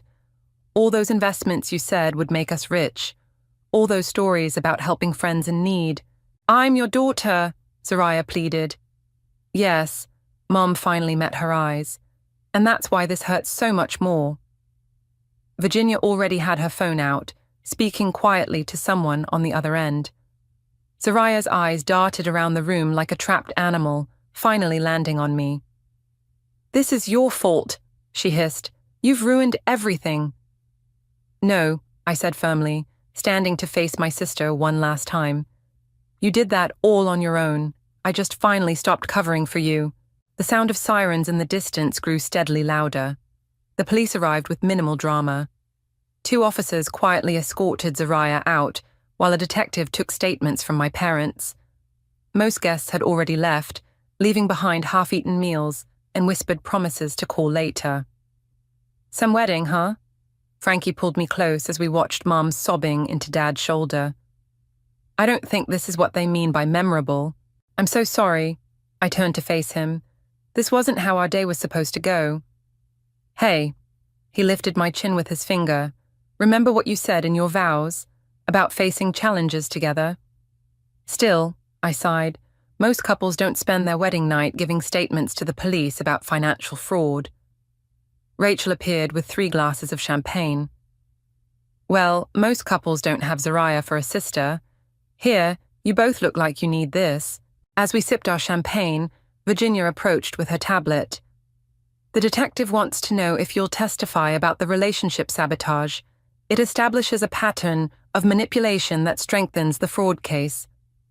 Of course, I started, but was interrupted by a commotion at the entrance. Is she still here? A man's voice called out. I need to speak to Zariah. Joey? Rachel squinted at the newcomer. Joey Stevenson? My heart dropped. Joey, Zariah's ex-fiancé from 2 years ago, the one who'd disappeared right before their wedding. He looked different now, thinner, more haunted, but definitely him. She's been arrested, Frankie told him. The police just took her. Arrested? Joey ran a hand through his disheveled hair. Good. That's good, because I have something you all need to see. He pulled out a laptop from his messenger bag, hands shaking as he opened it. I've spent the last 2 years tracking her activities. After what she did to me, I couldn't let it go. What did she do? I asked softly. Besides empty my bank accounts and try to frame me for embezzlement at work. He laughed bitterly. She nearly destroyed my life, but that's not even the worst part. Virginia pulled up a chair for him. Show us. Joey's fingers flew over the keyboard. See, after I lost everything, I started investigating. Found others she'd done this to. Created a whole network of her victims. And then I discovered this. He turned the screen toward us. Documents filled the display. Business records, bank statements, social media posts, carefully archived and annotated. She's been running this same con for years, he explained. Find someone successful, manipulate them into a relationship, gain access to their accounts, then destroy their reputation when she's done. But she got sloppy with me, left traces. How many others? Dad's voice made us all jump. He and Mom had approached quietly, their faces drawn with exhaustion. At least 12 that I've confirmed, Joey replied. Probably more. She had a system. Target people with money but few close connections. Love bomb them, isolate them, then strike. The relationship sabotage? That was just practice. A way to perfect her manipulation techniques. Mom sank into a chair. Our little girl, a con artist, a very good one, Joey nodded grimly. She learned early that crying got her out of trouble, that playing victim made people trust her. She weaponized sympathy. The therapy payments, Virginia realized, they weren't just theft, they were cover. Who would suspect someone supposedly getting mental health treatment? Exactly. Joey pulled up more files. And look at the timing of her emergencies. Always when someone was close to discovering the truth. Always with a ready explanation that made the questioner feel guilty for doubting her. I felt Frankie's arm tighten around me as realization dawned. The engagement announcement today wasn't just attention-seeking, Rachel finished. She needed a new mark. Darren has family money, doesn't he? Old money, I confirmed, and a trust fund he gets access to next month. Which she would have drained within weeks, Joey said, just like she did to me, just like she did to all the others. The detective approached our group. Mr. Stevenson, we'd like to take your statement now. This evidence could help build a stronger case. As Joey packed up his laptop, he turned to my parents. I'm sorry. I know this hurts, but she needs to be stopped before she ruins more lives. Dad nodded slowly, looking every bit his age. Thank you for coming forward. After Joey left with the detective, an uncomfortable silence fell over the room. The remaining guests had gathered their things, leaving just family and close friends. What happens now? Mom asked, her voice small. Now, I said, taking Frankie's hand, we clean up this mess. Together. As a family. And Zariah? Rachel asked. I looked at the empty doorway where my sister had been led away in handcuffs. She faces the consequences of her actions. Finally. Some wedding present. Frankie attempted a weak joke. Actually, I managed a small smile. It kind of is. The truth. That's the best gift we could have received today. The room fell quiet again, but this time the silence felt different. Like the calm after a storm, when the air is clear and you can finally see the damage and begin to rebuild. 3 days after my wedding, I found myself sitting in a sterile police station interview room, facing my sister across a metal table. She looked smaller somehow, without her designer clothes and perfect makeup. 5 minutes, the officer reminded us before stepping outside. You look terrible, Zariah said, picking at her orange jumpsuit. Shouldn't you be on your honeymoon? Frankie and I postponed it. Someone had to help Mom and Dad sort through the financial mess you left them with. She flinched. They're still mad. Mad? I leaned forward. Dad had to remortgage the house. Again. Mom can barely get out of bed. Is that what you wanted? I wanted... She trailed off, then straightened. You didn't have to expose everything at your wedding. You could have talked to me privately. Like you talked to me privately about sabotaging my relationships, or stealing Dad's retirement, or conning Joey out of his life savings. Joey, she spat the name. He's the one who turned me in, isn't he? Pathetic little man, couldn't handle a strong woman. Stop it, I cut her off. Just stop. The act doesn't work anymore. Joey showed us everything. The other victims are coming forward. It's over, Zariah. For a moment, her mask slipped. Real fear flashed across her face before she covered it with a sneer. So what now? You get to be the perfect daughter while I rot in jail. Is that your happy ending? This isn't about being perfect. It's about consequences. The DA says you're looking at 15 to 20 years. 20 years? Her voice cracked. But I'm your sister. Yes, you are. Which is why I'm here with an offer. She leaned forward eagerly. You'll help me? The DA is willing to consider a lighter sentence if you cooperate. Return the money, provide details about all your cons, testify against your accomplices. Accomplices? She sat back, eyes narrowing. I worked alone. Really? So that offshore account in the Caymans just appeared by magic. The fake IDs were self-generating. Come on, Zariah. We both know you had help. She stayed silent, but I saw the calculation in her eyes. Think about it, I continued. 7 to 10 years with good behavior versus 20. Your choice. And what do you get out of this? She demanded. The satisfaction of seeing me confess? What I get is closure. For our family, for Joey, for everyone you hurt. And maybe, just maybe, a sister who finally takes responsibility for her actions. You always were self-righteous, she sneered, but there was a tremor in her voice. No, I was just waiting for you to face reality. Remember when we were kids? Before the lying started? We used to be friends. Before you became Little Miss Perfect, you mean? Before you decided that taking what you wanted was easier than earning it, I corrected. Before you started seeing everyone as either a mark or a rival. She looked away, blinking rapidly. I can't go to prison for 20 years. Then tell the truth, all of it, starting with who helped you set up those offshore accounts. The officer knocked on the door. Time's up. Zariah grabbed my arm as I stood. Wait, I need time to think. You have until tomorrow morning. The DA won't wait longer than that. Lorelei, her voice was small, almost childlike. Will you come back if I decide to talk? I studied her face, searching for signs of manipulation. For once, I saw none. Yes, but only if you're ready to tell the whole truth. As I turned to leave, she called out again. I'm sorry about your wedding. I know you probably don't believe me, but I am. I paused at the door. You're right. I don't believe you. Not yet. But maybe someday I will. Outside, Frankie was waiting with Rachel and Joey. "How did it go?" "She'll talk," I said. "She's scared enough now to tell the truth." "The whole truth?" Joey asked skeptically. "We'll see. But for the first time in her life, she's facing real consequences. That's a start." Rachel hugged me tightly. "You okay?" "No," I admitted. "But I will be." My phone buzzed. A text from Mom. "Dad's meeting with the bankruptcy lawyer. Please come home." "Go," Frankie said, reading over my shoulder. "I'll handle things here with Joey and the DA." I kissed him quickly. "What did I do to deserve you?" "You spilled coffee on my laptop," he smiled. "Best day of my life."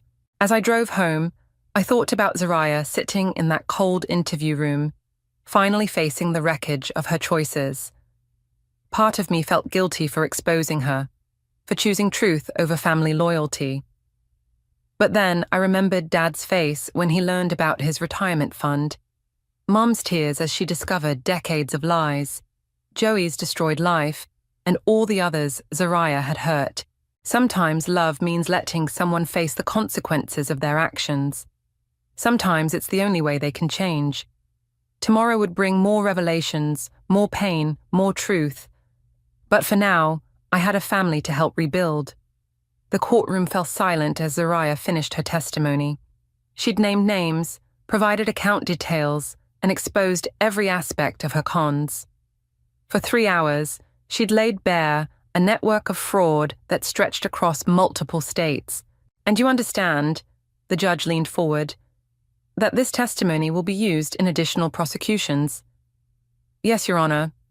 Zariah's voice was barely audible. "Very well. Based on your cooperation and the DA's recommendation, I sentence you to 8 years in state prison with possibility of parole after 5 years. Additionally, you will pay full restitution to all victims." Mom squeezed my hand as Zariah was led away. She turned once, catching my eye, and gave a small nod.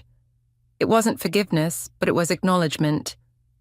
Outside the courthouse, reporters swarmed us with questions. Dad stepped forward, his voice steady.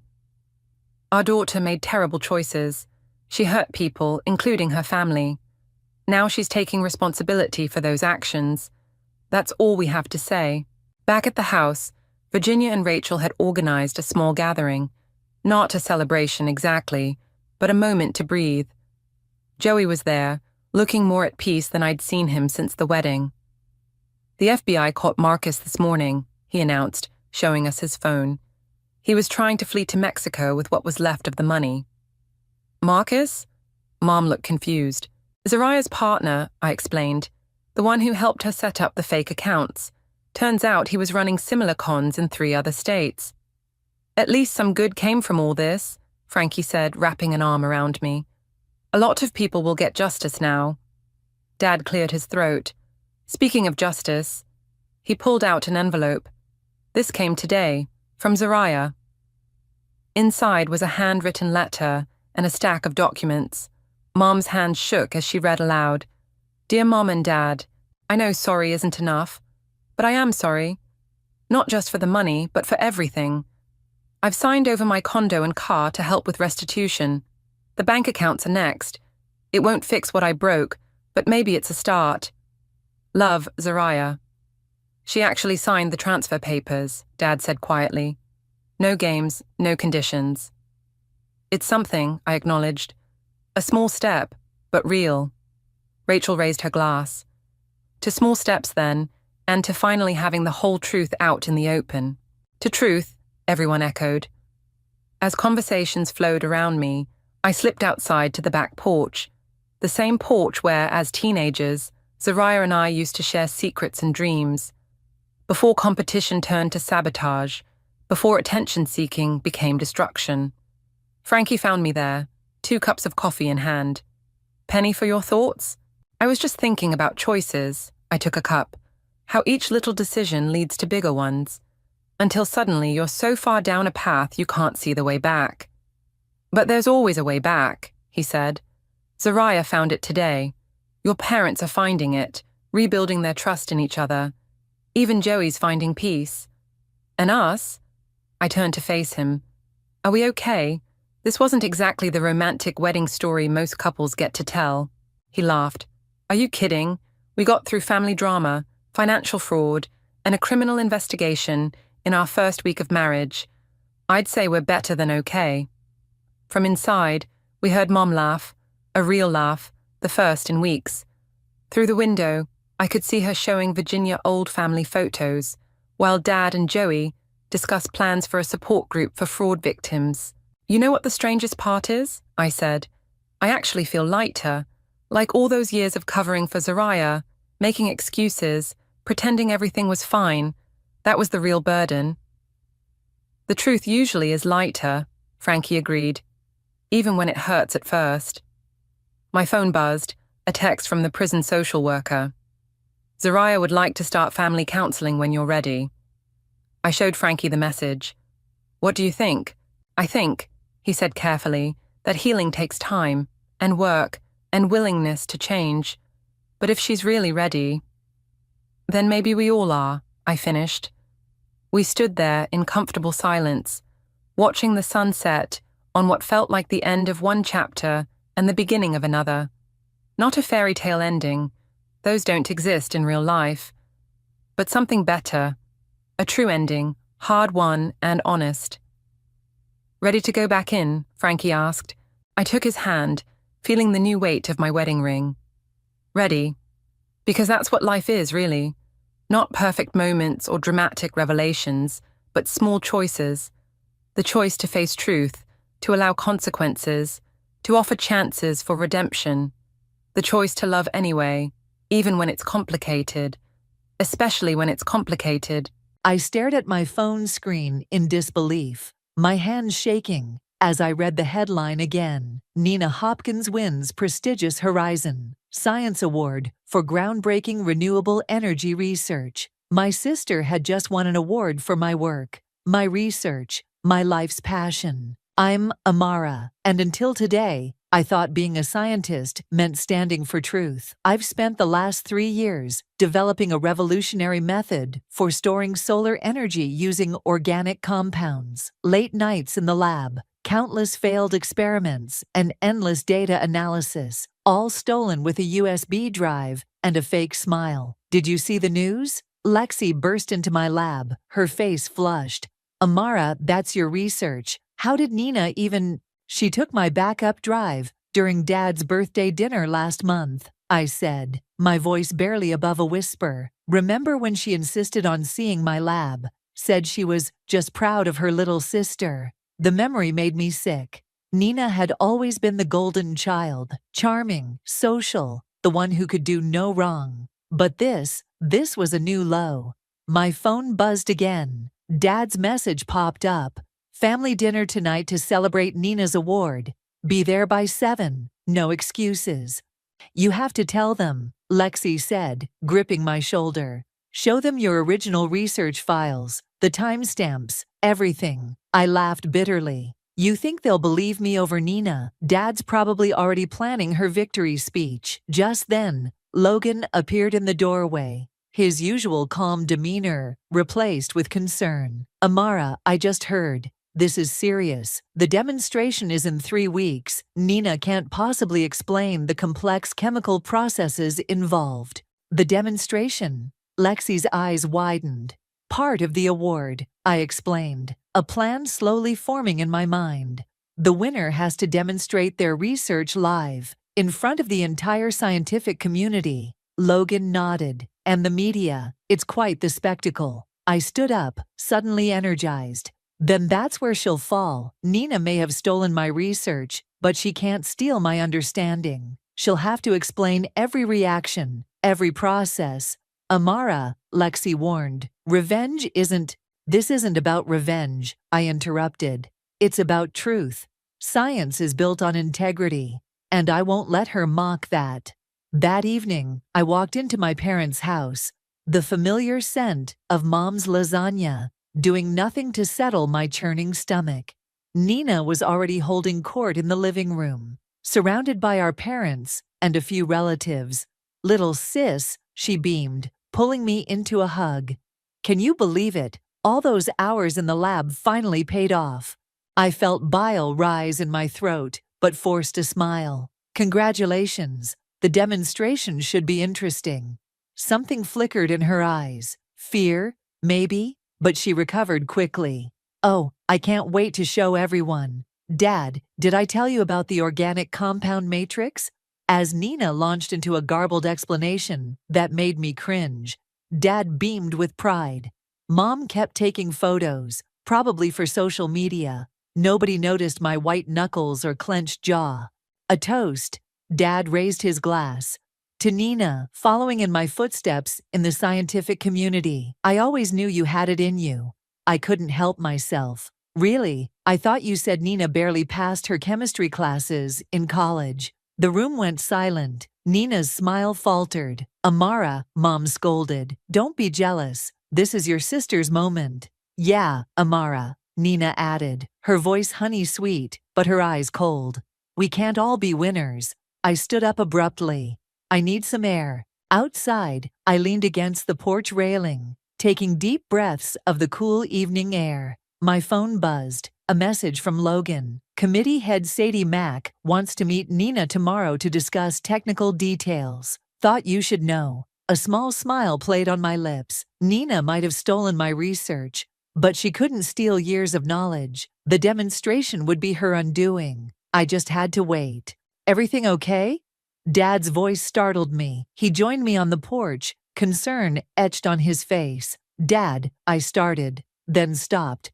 What could I say? That his perfect daughter was a fraud. That I had proof but knew he wouldn't believe me. He patted my shoulder awkwardly.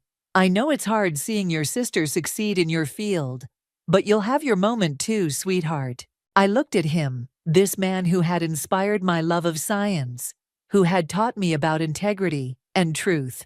You're right, Dad. My moment will come sooner than you think. Inside, I could hear Nina laughing. Probably spinning more lies about my research. Let her laugh. In 3 weeks, everyone would know the truth, and I wouldn't have to say a word. The next morning, I couldn't escape Nina's face. It was everywhere. Local news, science blogs, even the university's homepage. Each headline felt like a fresh slap.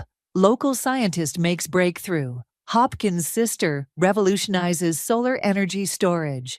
Turn that off before I throw something, I told Lexi, who was scrolling through news coverage in my lab. Wait, look at this comment section, she said, ignoring my threat. Some people are asking questions, pretty technical ones, that Nina can't possibly. A crash from the adjacent lab interrupted her. We rushed over to find Logan, standing over a broken beaker, clear liquid spreading across the floor. Sorry, he said, looking distracted. Just met with Nina and Sadie. It was interesting. Spill it, I demanded, tossing him paper towels. How bad was she? Let's just say Sadie's eyebrows nearly disappeared into her hairline when Nina couldn't explain basic molecular binding principles. He started mopping up the mess. But here's the thing, Nina somehow charmed her way through it, kept redirecting questions, making jokes about being nervous. Classic Nina, I muttered. She's been doing that since we were kids. Remember when she took credit for my science fair project in 8th grade, Lexi? The solar-powered water purifier, Lexi nodded. Your dad was so proud of Nina. History repeats itself, I said bitterly. The lab door burst open, and speak of the devil, Nina walked in, wearing a lab coat that still had its creases from the store. Baby sis, I need your help. Her voice was sugary sweet. These reporters keep asking such specific questions. Maybe you could explain some things to me. You know, sister to sister. I looked at her perfectly manicured nails, her carefully crafted concerned expression. You want me to help you understand my research so you can better pretend it's yours? Nina's face hardened for a split second before the mask slipped back on. Don't be difficult, Amara. This is good for the whole family. Dad's already gotten 3 calls from major research facilities. Get out, I said quietly. What? Get out of my lab. She stepped closer, dropping her voice. Listen here, little sister. No one would believe you anyway. I have the presentation files, the data, everything. Who are they going to trust, the award winner or the jealous sister? Is everything okay? Sella from the biochem lab poked her head in, eyes darting between us. Perfect, Nina chirped, back to her sunny self. Just getting some sisterly advice for the demonstration. You'll all be there, right? After she left, Lexi grabbed my arm. Please tell me you're not just gonna let her get away with this. I walked to my computer and pulled up a file. Remember that accident with the organic compound matrix last month? The one that nearly blew up the lab. Logan leaned in. The failed catalyst reaction. Exactly. Nina has my successful trials, but she doesn't know about the failures.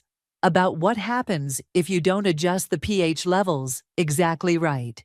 Amara, Lexi warned, if you're thinking what I think you're thinking, I'm not going to do anything, I said, closing the file. I'm just going to let Nina do what Nina does best, show off without understanding the consequences. That evening, I got another family dinner invitation, this time at an upscale restaurant. Nina had invited local reporters. And then, Nina was saying to an enthralled journalist, I realized we could use organic compounds to create a more stable energy storage system.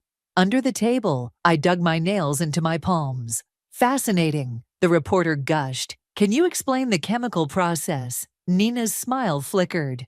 Oh, it's quite technical. Maybe my sister can help explain. She's also in the field. Amara. All eyes turned to me. Dad beamed encouragingly. Mom nodded expectantly. I took a sip of water. Actually, I'd love to hear Nina explain it. After all, it's her research. The silence that followed was deafening. Well, Nina stammered. It's quite complex, involves multiple chemical reactions. Nina's being modest. Dad jumped in. She's always been brilliant, just like her old man. Later, in the restaurant's bathroom, Nina cornered me. What was that about? What was what about? I thought you understood your own research. Stop playing games, she hissed. You need to help me prepare for this demonstration.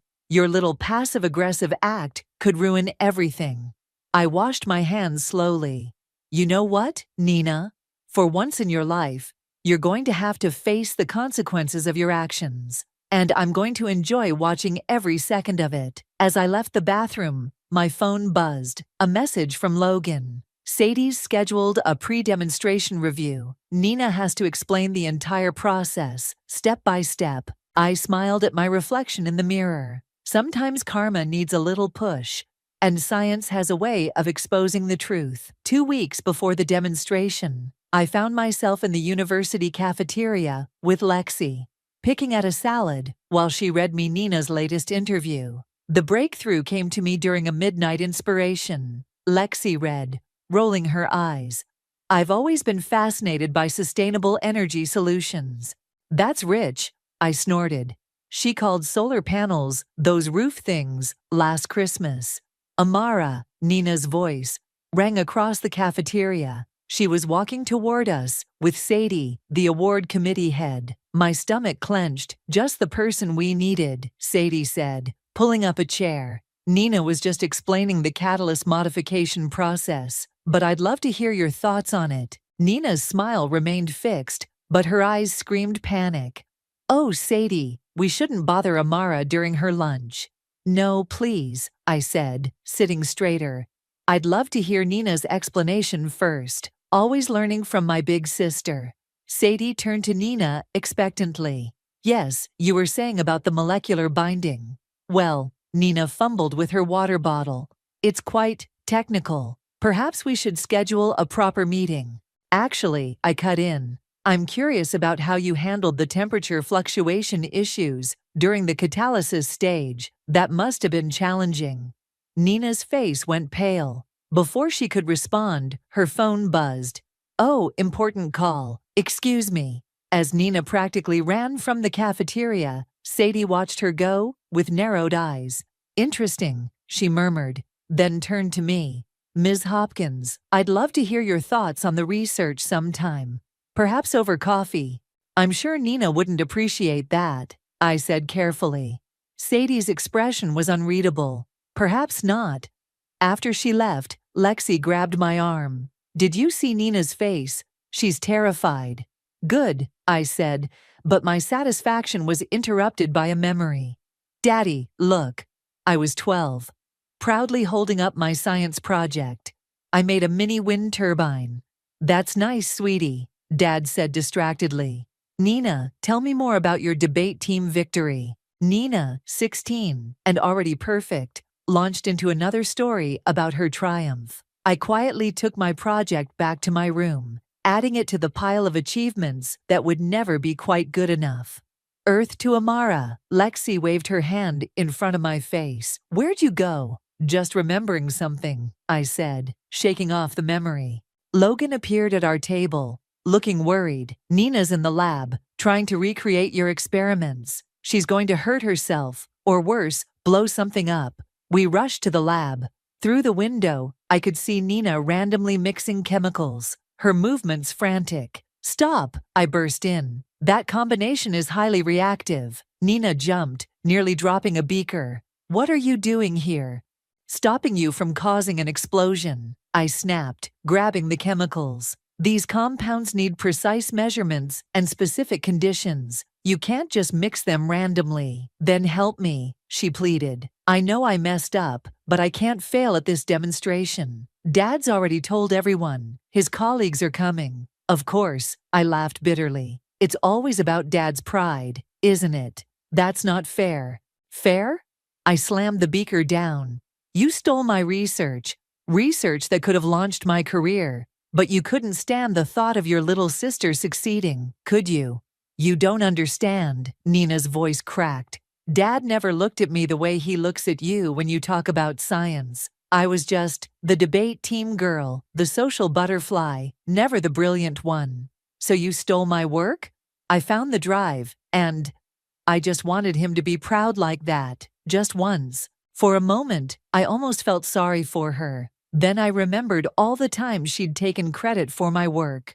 All the times she'd dismissed my achievements. The demonstration is in 2 weeks, I said coldly. Better study up. As I turned to leave, she called out, Remember when we were kids? How we used to pretend we were famous scientists? Yeah, I paused at the door. Funny how things turn out. Outside, Lexi was waiting. You okay? No, I admitted. But I will be, after the demonstration. My phone buzzed, a message from Dad. Dinner tonight. Need to discuss Nina's presentation. Bring your lab notes to help your sister prepare. I showed Lexi the message. Still think I should feel bad? Nope, she said.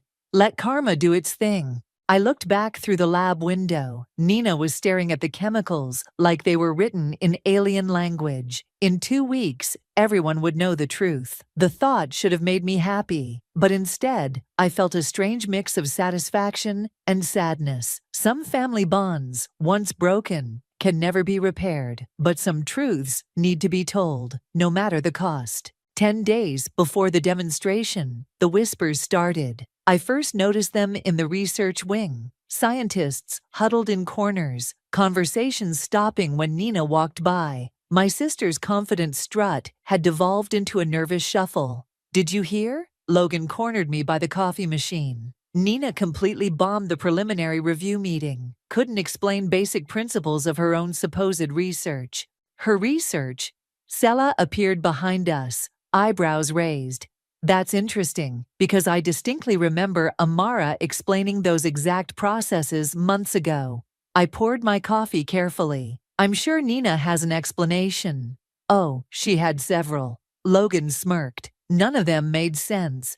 The lab door burst open, and Nina stormed in, mascara smeared. Amara, we need to talk, now. I followed her into the supply closet, where she immediately broke down. They're all looking at me like I'm stupid, she sobbed.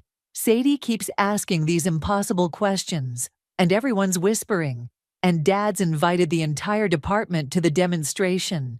And they're not impossible questions, I cut in.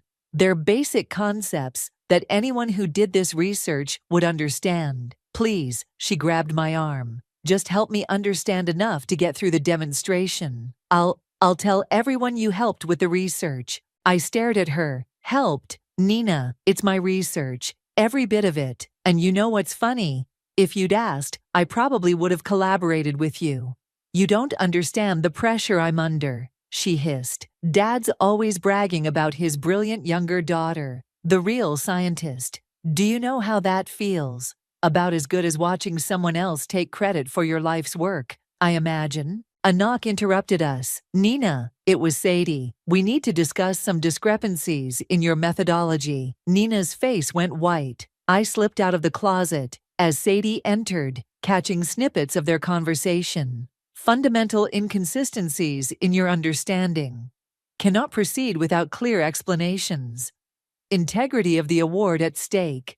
I found Lexi in my lab, organizing samples. You're looking particularly smug today, she observed.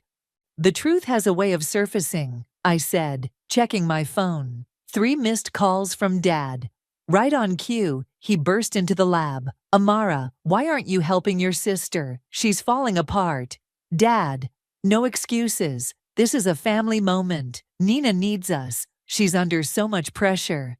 Because she stole my work. The words exploded out before I could stop them. Dad stepped back, shocked. What are you talking about? The research she won the award for. It's mine. All of it. She took my backup drive and passed it off as her own. That's ridiculous, he stammered. Nina would never. Check the timestamps. Check my lab records. Check the security footage from the night she worked late to make her breakthrough. She's never even run these experiments. You're just jealous, he said. But his voice wavered. Nina's always been… What, Dad? The favorite. The perfect one. Well, your perfect daughter is about to humiliate herself and this entire family because she can't explain research she didn't do. The lab fell silent. Even Lexi had stopped moving. I should… Dad turned and walked out, looking lost. My phone buzzed. A text from Logan. Nina just ran out of her meeting with Sadie crying. Committee's calling an emergency session. You okay? Lexi asked softly. No, I admitted. But it's too late to stop this now. The rest of the day passed in a blur of whispers and sidelong glances. Nina didn't return to the lab. Dad didn't call again. That evening, I found a single email in my inbox from Sadie. We should talk about your research, the original research. I was typing a response when my door buzzer rang. Mom stood there looking tired. Nina told me everything, she said quietly. She's not well, Amara. The demonstration is in 9 days, I finished. And she's not ready because she didn't do the research.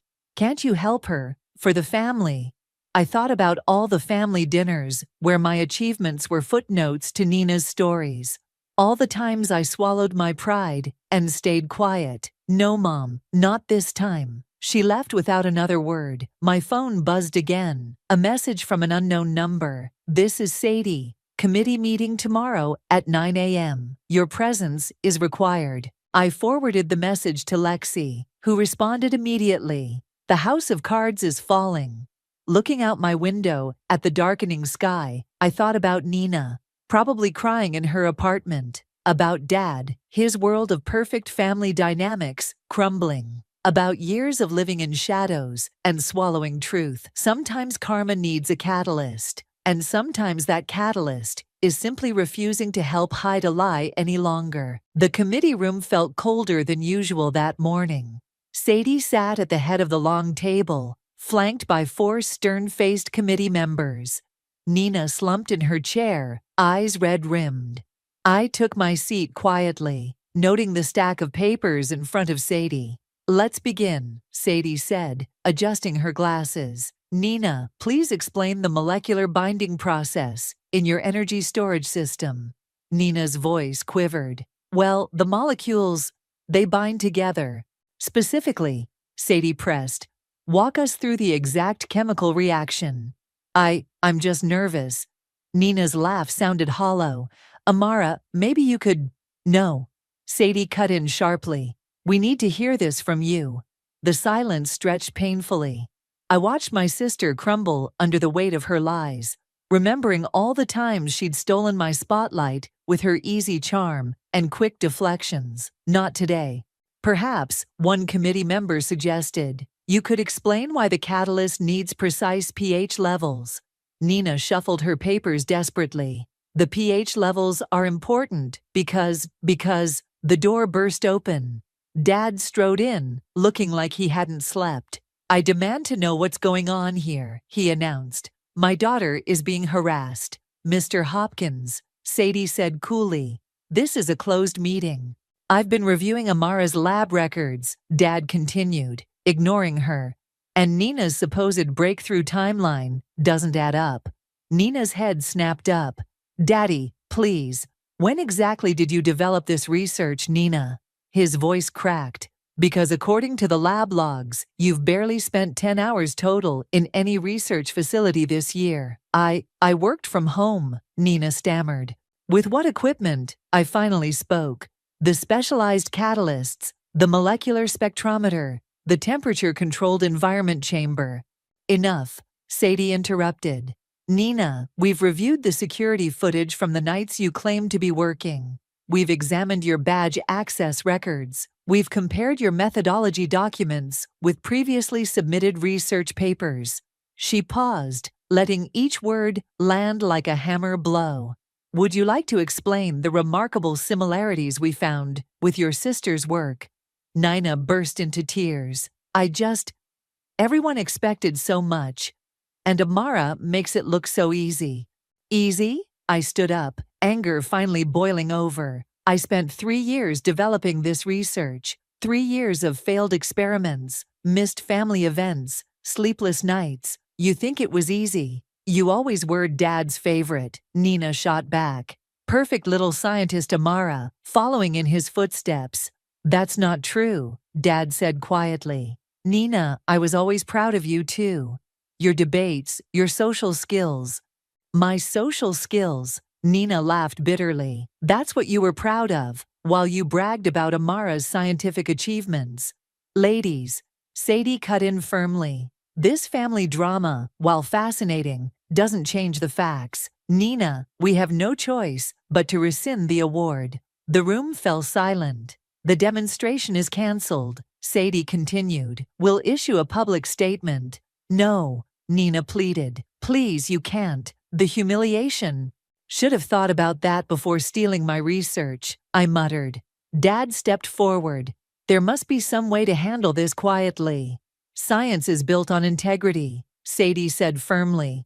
This isn't just about family reputation, Mr. Hopkins. This is about maintaining the credibility of our entire scientific community. As if on cue, my phone buzzed. A news alert. Questions arise about Horizon Award winners' research credentials. It's already starting. I showed them the headline. Nina slumped in her chair, defeated. I never meant, I just wanted to be seen, Dad finished softly. Oh, Nina, why didn't you just tell me? Would you have listened? She asked. Really listened, not just nodded and asked about Amara's latest experiment? The truth of her words hung heavy in the air. We were all guilty. Nina of theft, Dad of favoritism, me of silence when I should have spoken up sooner.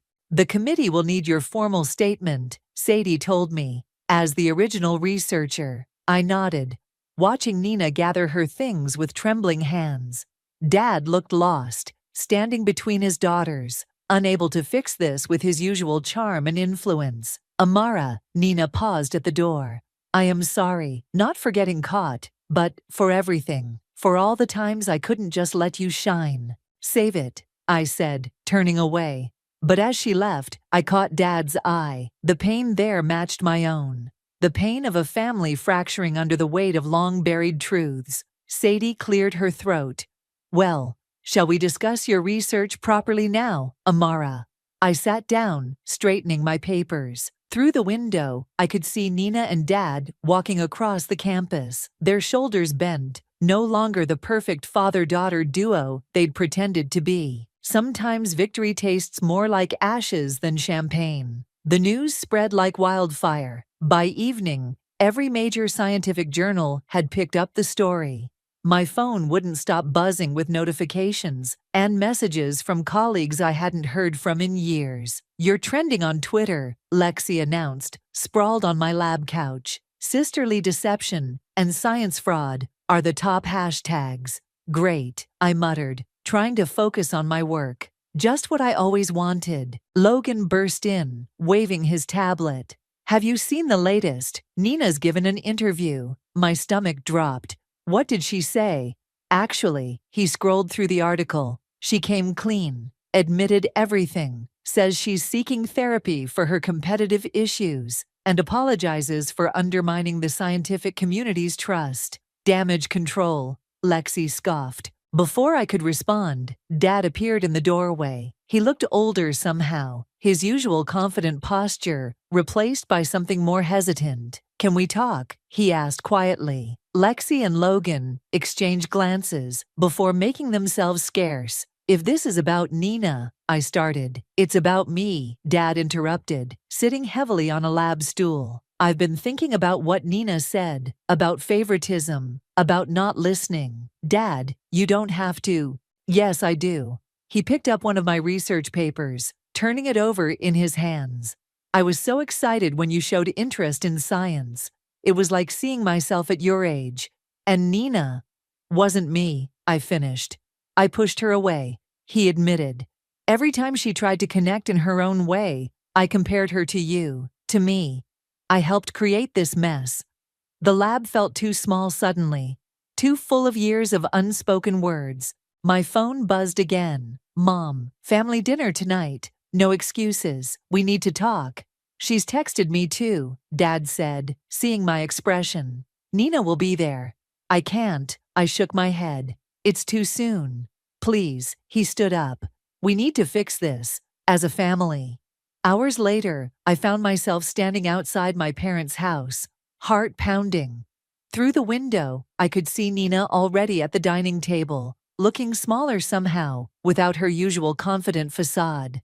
"You came." Lexi's voice made me jump. She was leaning against her car across the street. "What are you doing here?" "Back up," she shrugged. "In case you need a quick escape." Inside, the tension was thick enough to cut. Mom busied herself serving lasagna, while Dad attempted small talk about the weather. Nina stared at her plate. "So," Mom finally said, "we need to discuss the demonstration." "There is no demonstration," I reminded her. "The award was rescinded." "But your research," Dad jumped in. "The committee wants you to present it, don't they?" Nina's fork clattered against her plate. "Of course they do. Amara's the real scientist after all." "Stop it," Mom snapped. "This self-pity isn't helping anyone." "Then what would help?" Nina shot back. "Pretending everything's fine? That I didn't destroy our family's reputation." "You didn't destroy anything," Dad said quietly. "We did that ourselves, years ago."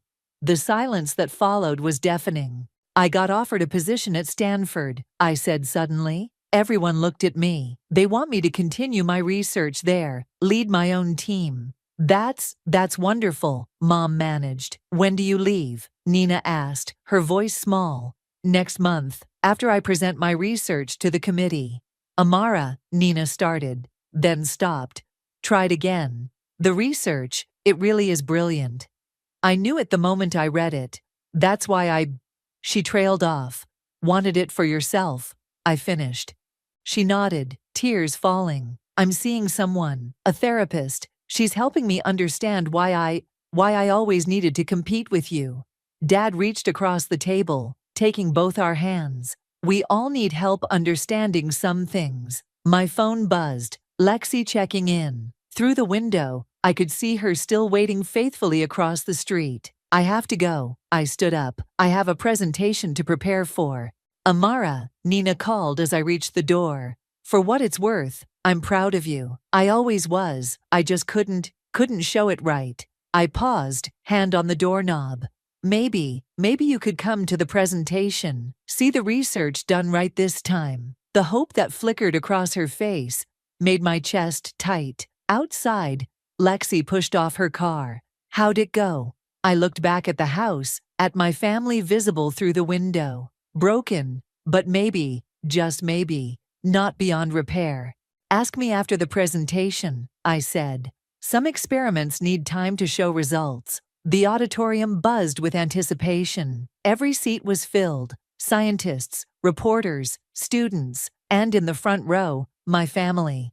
Nina sat between our parents, hands clasped tightly in her lap. She'd lost weight in the past weeks, the designer clothes hanging loose on her frame. Ready, Lexi appeared beside me backstage, adjusting my microphone. Full house out there. Everyone loves a scandal, Logan added, checking the presentation equipment one last time. But they're about to see something better, real science. Sadie stepped onto the stage, her voice commanding immediate silence. Ladies and gentlemen, we're here today to witness a groundbreaking presentation on renewable energy storage. My heart pounded as she introduced me. This was my moment. No theft, no lies, just pure research. Good luck, Lexi whispered as I walked onto the stage. The lights were bright, but I could still see Nina's face clearly. She gave me a small nod. 3 years ago, I began. I started exploring a revolutionary approach to storing solar energy using organic compounds.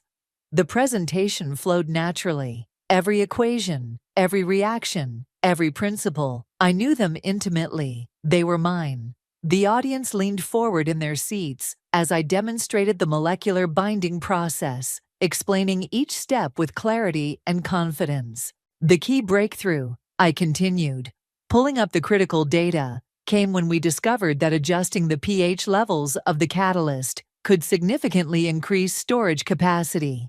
A hand shot up in the audience. Could you explain the exact mechanism? I smiled, remembering Nina's struggle with the same question.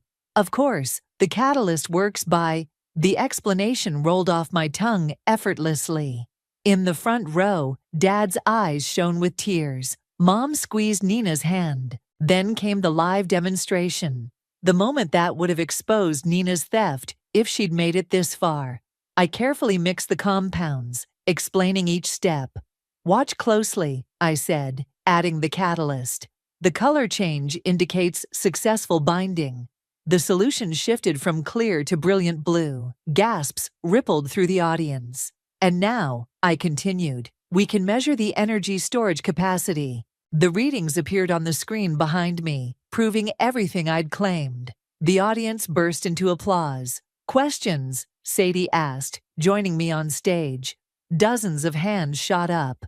Each question was more technical than the last, and I answered them all. This was my research, my understanding, my moment. One final question, Sadie announced, pointing to a journalist in the back. Given recent events, he stood up. How do you feel about your sister's attempt to claim this research? The room went silent. I saw Nina flinch. My research speaks for itself, I said firmly. Today isn't about what happened before. It's about moving science forward. More applause. As people began filing out for the reception, Nina approached the stage. She swallowed hard. That was amazing. I never really understood how complex it all was until I saw you explain it. Nina. No, let me finish, she interrupted. Watching you up there, I finally got it. Why Dad was so proud. Why everyone respects you so much. It's not just about being smart. It's about dedication, understanding, passion. Before I could respond, we were surrounded by scientists eager to discuss collaboration opportunities. Through the crowd, I saw Dad talking to Sadie, gesturing animatedly. Mom was wiping tears, smiling proudly. Dr. Rivera from MIT wants to discuss potential applications. Logan appeared, grinning. You're going to be busy. Speaking of busy, Lexi cut in. Stanford called. They want to move up your start date. Apparently, this presentation caused quite a stir. I looked at Nina, who had stepped back to let others approach. Our eyes met across the crowd. Give me a minute, I told Lexi, making my way to my sister. I should go, Nina said quickly. Let you celebrate with your colleagues. Stay, I surprised myself by saying. There's a reception. Maybe you could hear about what this research could mean for renewable energy. Not as a scientist, but as someone who cares about making a difference. She blinked back tears. You'd want me there? Families should stick together, I said, even when they mess up spectacularly. A laugh bubbled up through her tears. I did mess up spectacularly, didn't I? Monumentally, I agreed. But today's about new beginnings. As we walked toward the reception hall, I caught sight of our reflection in the window. Two sisters, no longer competing, no longer pretending, just walking forward, together. Amara, Nina said softly, thank you for not letting me get away with it, for making me face myself. I squeezed her hand. Sometimes the hardest experiments yield the most important results. The evening after my presentation, our family gathered in my lab one last time before my move to Stanford. Pizza boxes littered the counter as Dad examined my research notes with newfound understanding. I can't believe I never asked to see your work before, he said, shaking his head.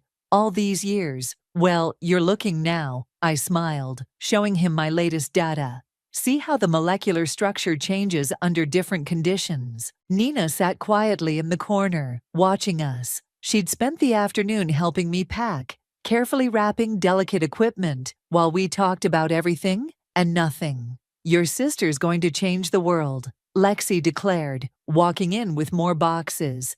Stanford won't know what hit them. They already don't, Logan added, following with coffee. The department head called again. They're fast-tracking the funding for your new lab. Nina stood up suddenly. I have something for you. She pulled a small package from her bag. Open it. Inside was a framed photo. Me at 12, proudly holding my first science fair project. Where did you get this? Mom's old albums. Look at the back. I turned it over. There, in Nina's neat handwriting. To my brilliant sister, I'm sorry I tried to steal your light instead of helping it shine. Love, Nina. I'm not asking for forgiveness, she said quickly. I just want you to know I understand now. What I did was wrong on every level. Speaking of understanding, Dad cleared his throat. I have something too. He handed me an envelope. Inside was a letter of resignation from his position on the university's board. Dad, no. Yes, he said firmly. I can't stay after everything that happened. Plus, he smiled, it's time to focus on being a better father instead of just a proud one. Mom appeared in the doorway. Are we doing gifts? Because I have one too. She held up a small box. Open it together. Nina and I exchanged glances before lifting the lid. Inside were two identical journals, one labeled Amara's Research and one Nina's Journey. For new beginnings, Mom explained.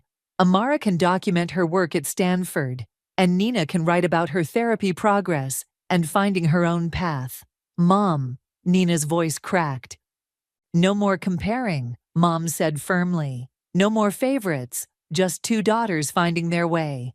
Sadie chose that moment to walk in, carrying official-looking documents. Sorry to interrupt the family moment, but I need signatures. Amara, Stanford's waiting for these transfer papers. And Nina, the ethics committee requires your formal statement. We signed our respective papers, me toward my future, Nina acknowledging her past mistakes. By the way, Sadie added, the committee was impressed with how you handled everything, Amara. They're considering you for next year's award, properly this time. Actually, I said, looking at Nina, I've been thinking about that. What if we turned this whole experience into something positive? A joint presentation on ethics in science. Nina's head snapped up. What? You're good at public speaking, I continued, and your perspective on competition, pressure, and redemption could help others, combined with the scientific principles. That's actually brilliant, Sadie mused. A cautionary tale and cutting-edge science in one package. You'd want to work with me, Nina asked incredulously. After everything. Not on the research, I clarified, but on showing others how to avoid our mistakes, yes. Dad wiped his eyes, not so subtly. My girls, working together at last. Don't get sappy on us now, Mom teased, but she was smiling too. Lexi raised her coffee cup. To new beginnings. We all raised our cups. Scientists, family, friends, united in this moment of transformation. You know, Nina said softly, as we gathered the last of my things, I always thought I needed to be exactly like you to make Dad proud. But watching you today, I realized something. What's that? The world doesn't need another you. It needs me to be the best version of myself. I looked around my lab one last time, at the empty shelves that had held my research, at Dad explaining basic chemistry to Mom, at Lexi and Logan arguing about proper box labeling techniques, at Sadie making notes about our joint presentation idea. Ready to go? Nina asked, picking up a box. Almost, I said, taking one last photo of my old lab, just documenting the moment where everything changed. For better or worse, I smiled, remembering the stolen research, the lies, the pain, and now, finally, the healing. For better, definitely for better. As we walked out together, I realized some experiments yield unexpected results. Sometimes the catalyst for change isn't in a beaker or test tube, but in the messy, complicated reactions between people who love each other, even when they forget how to show it.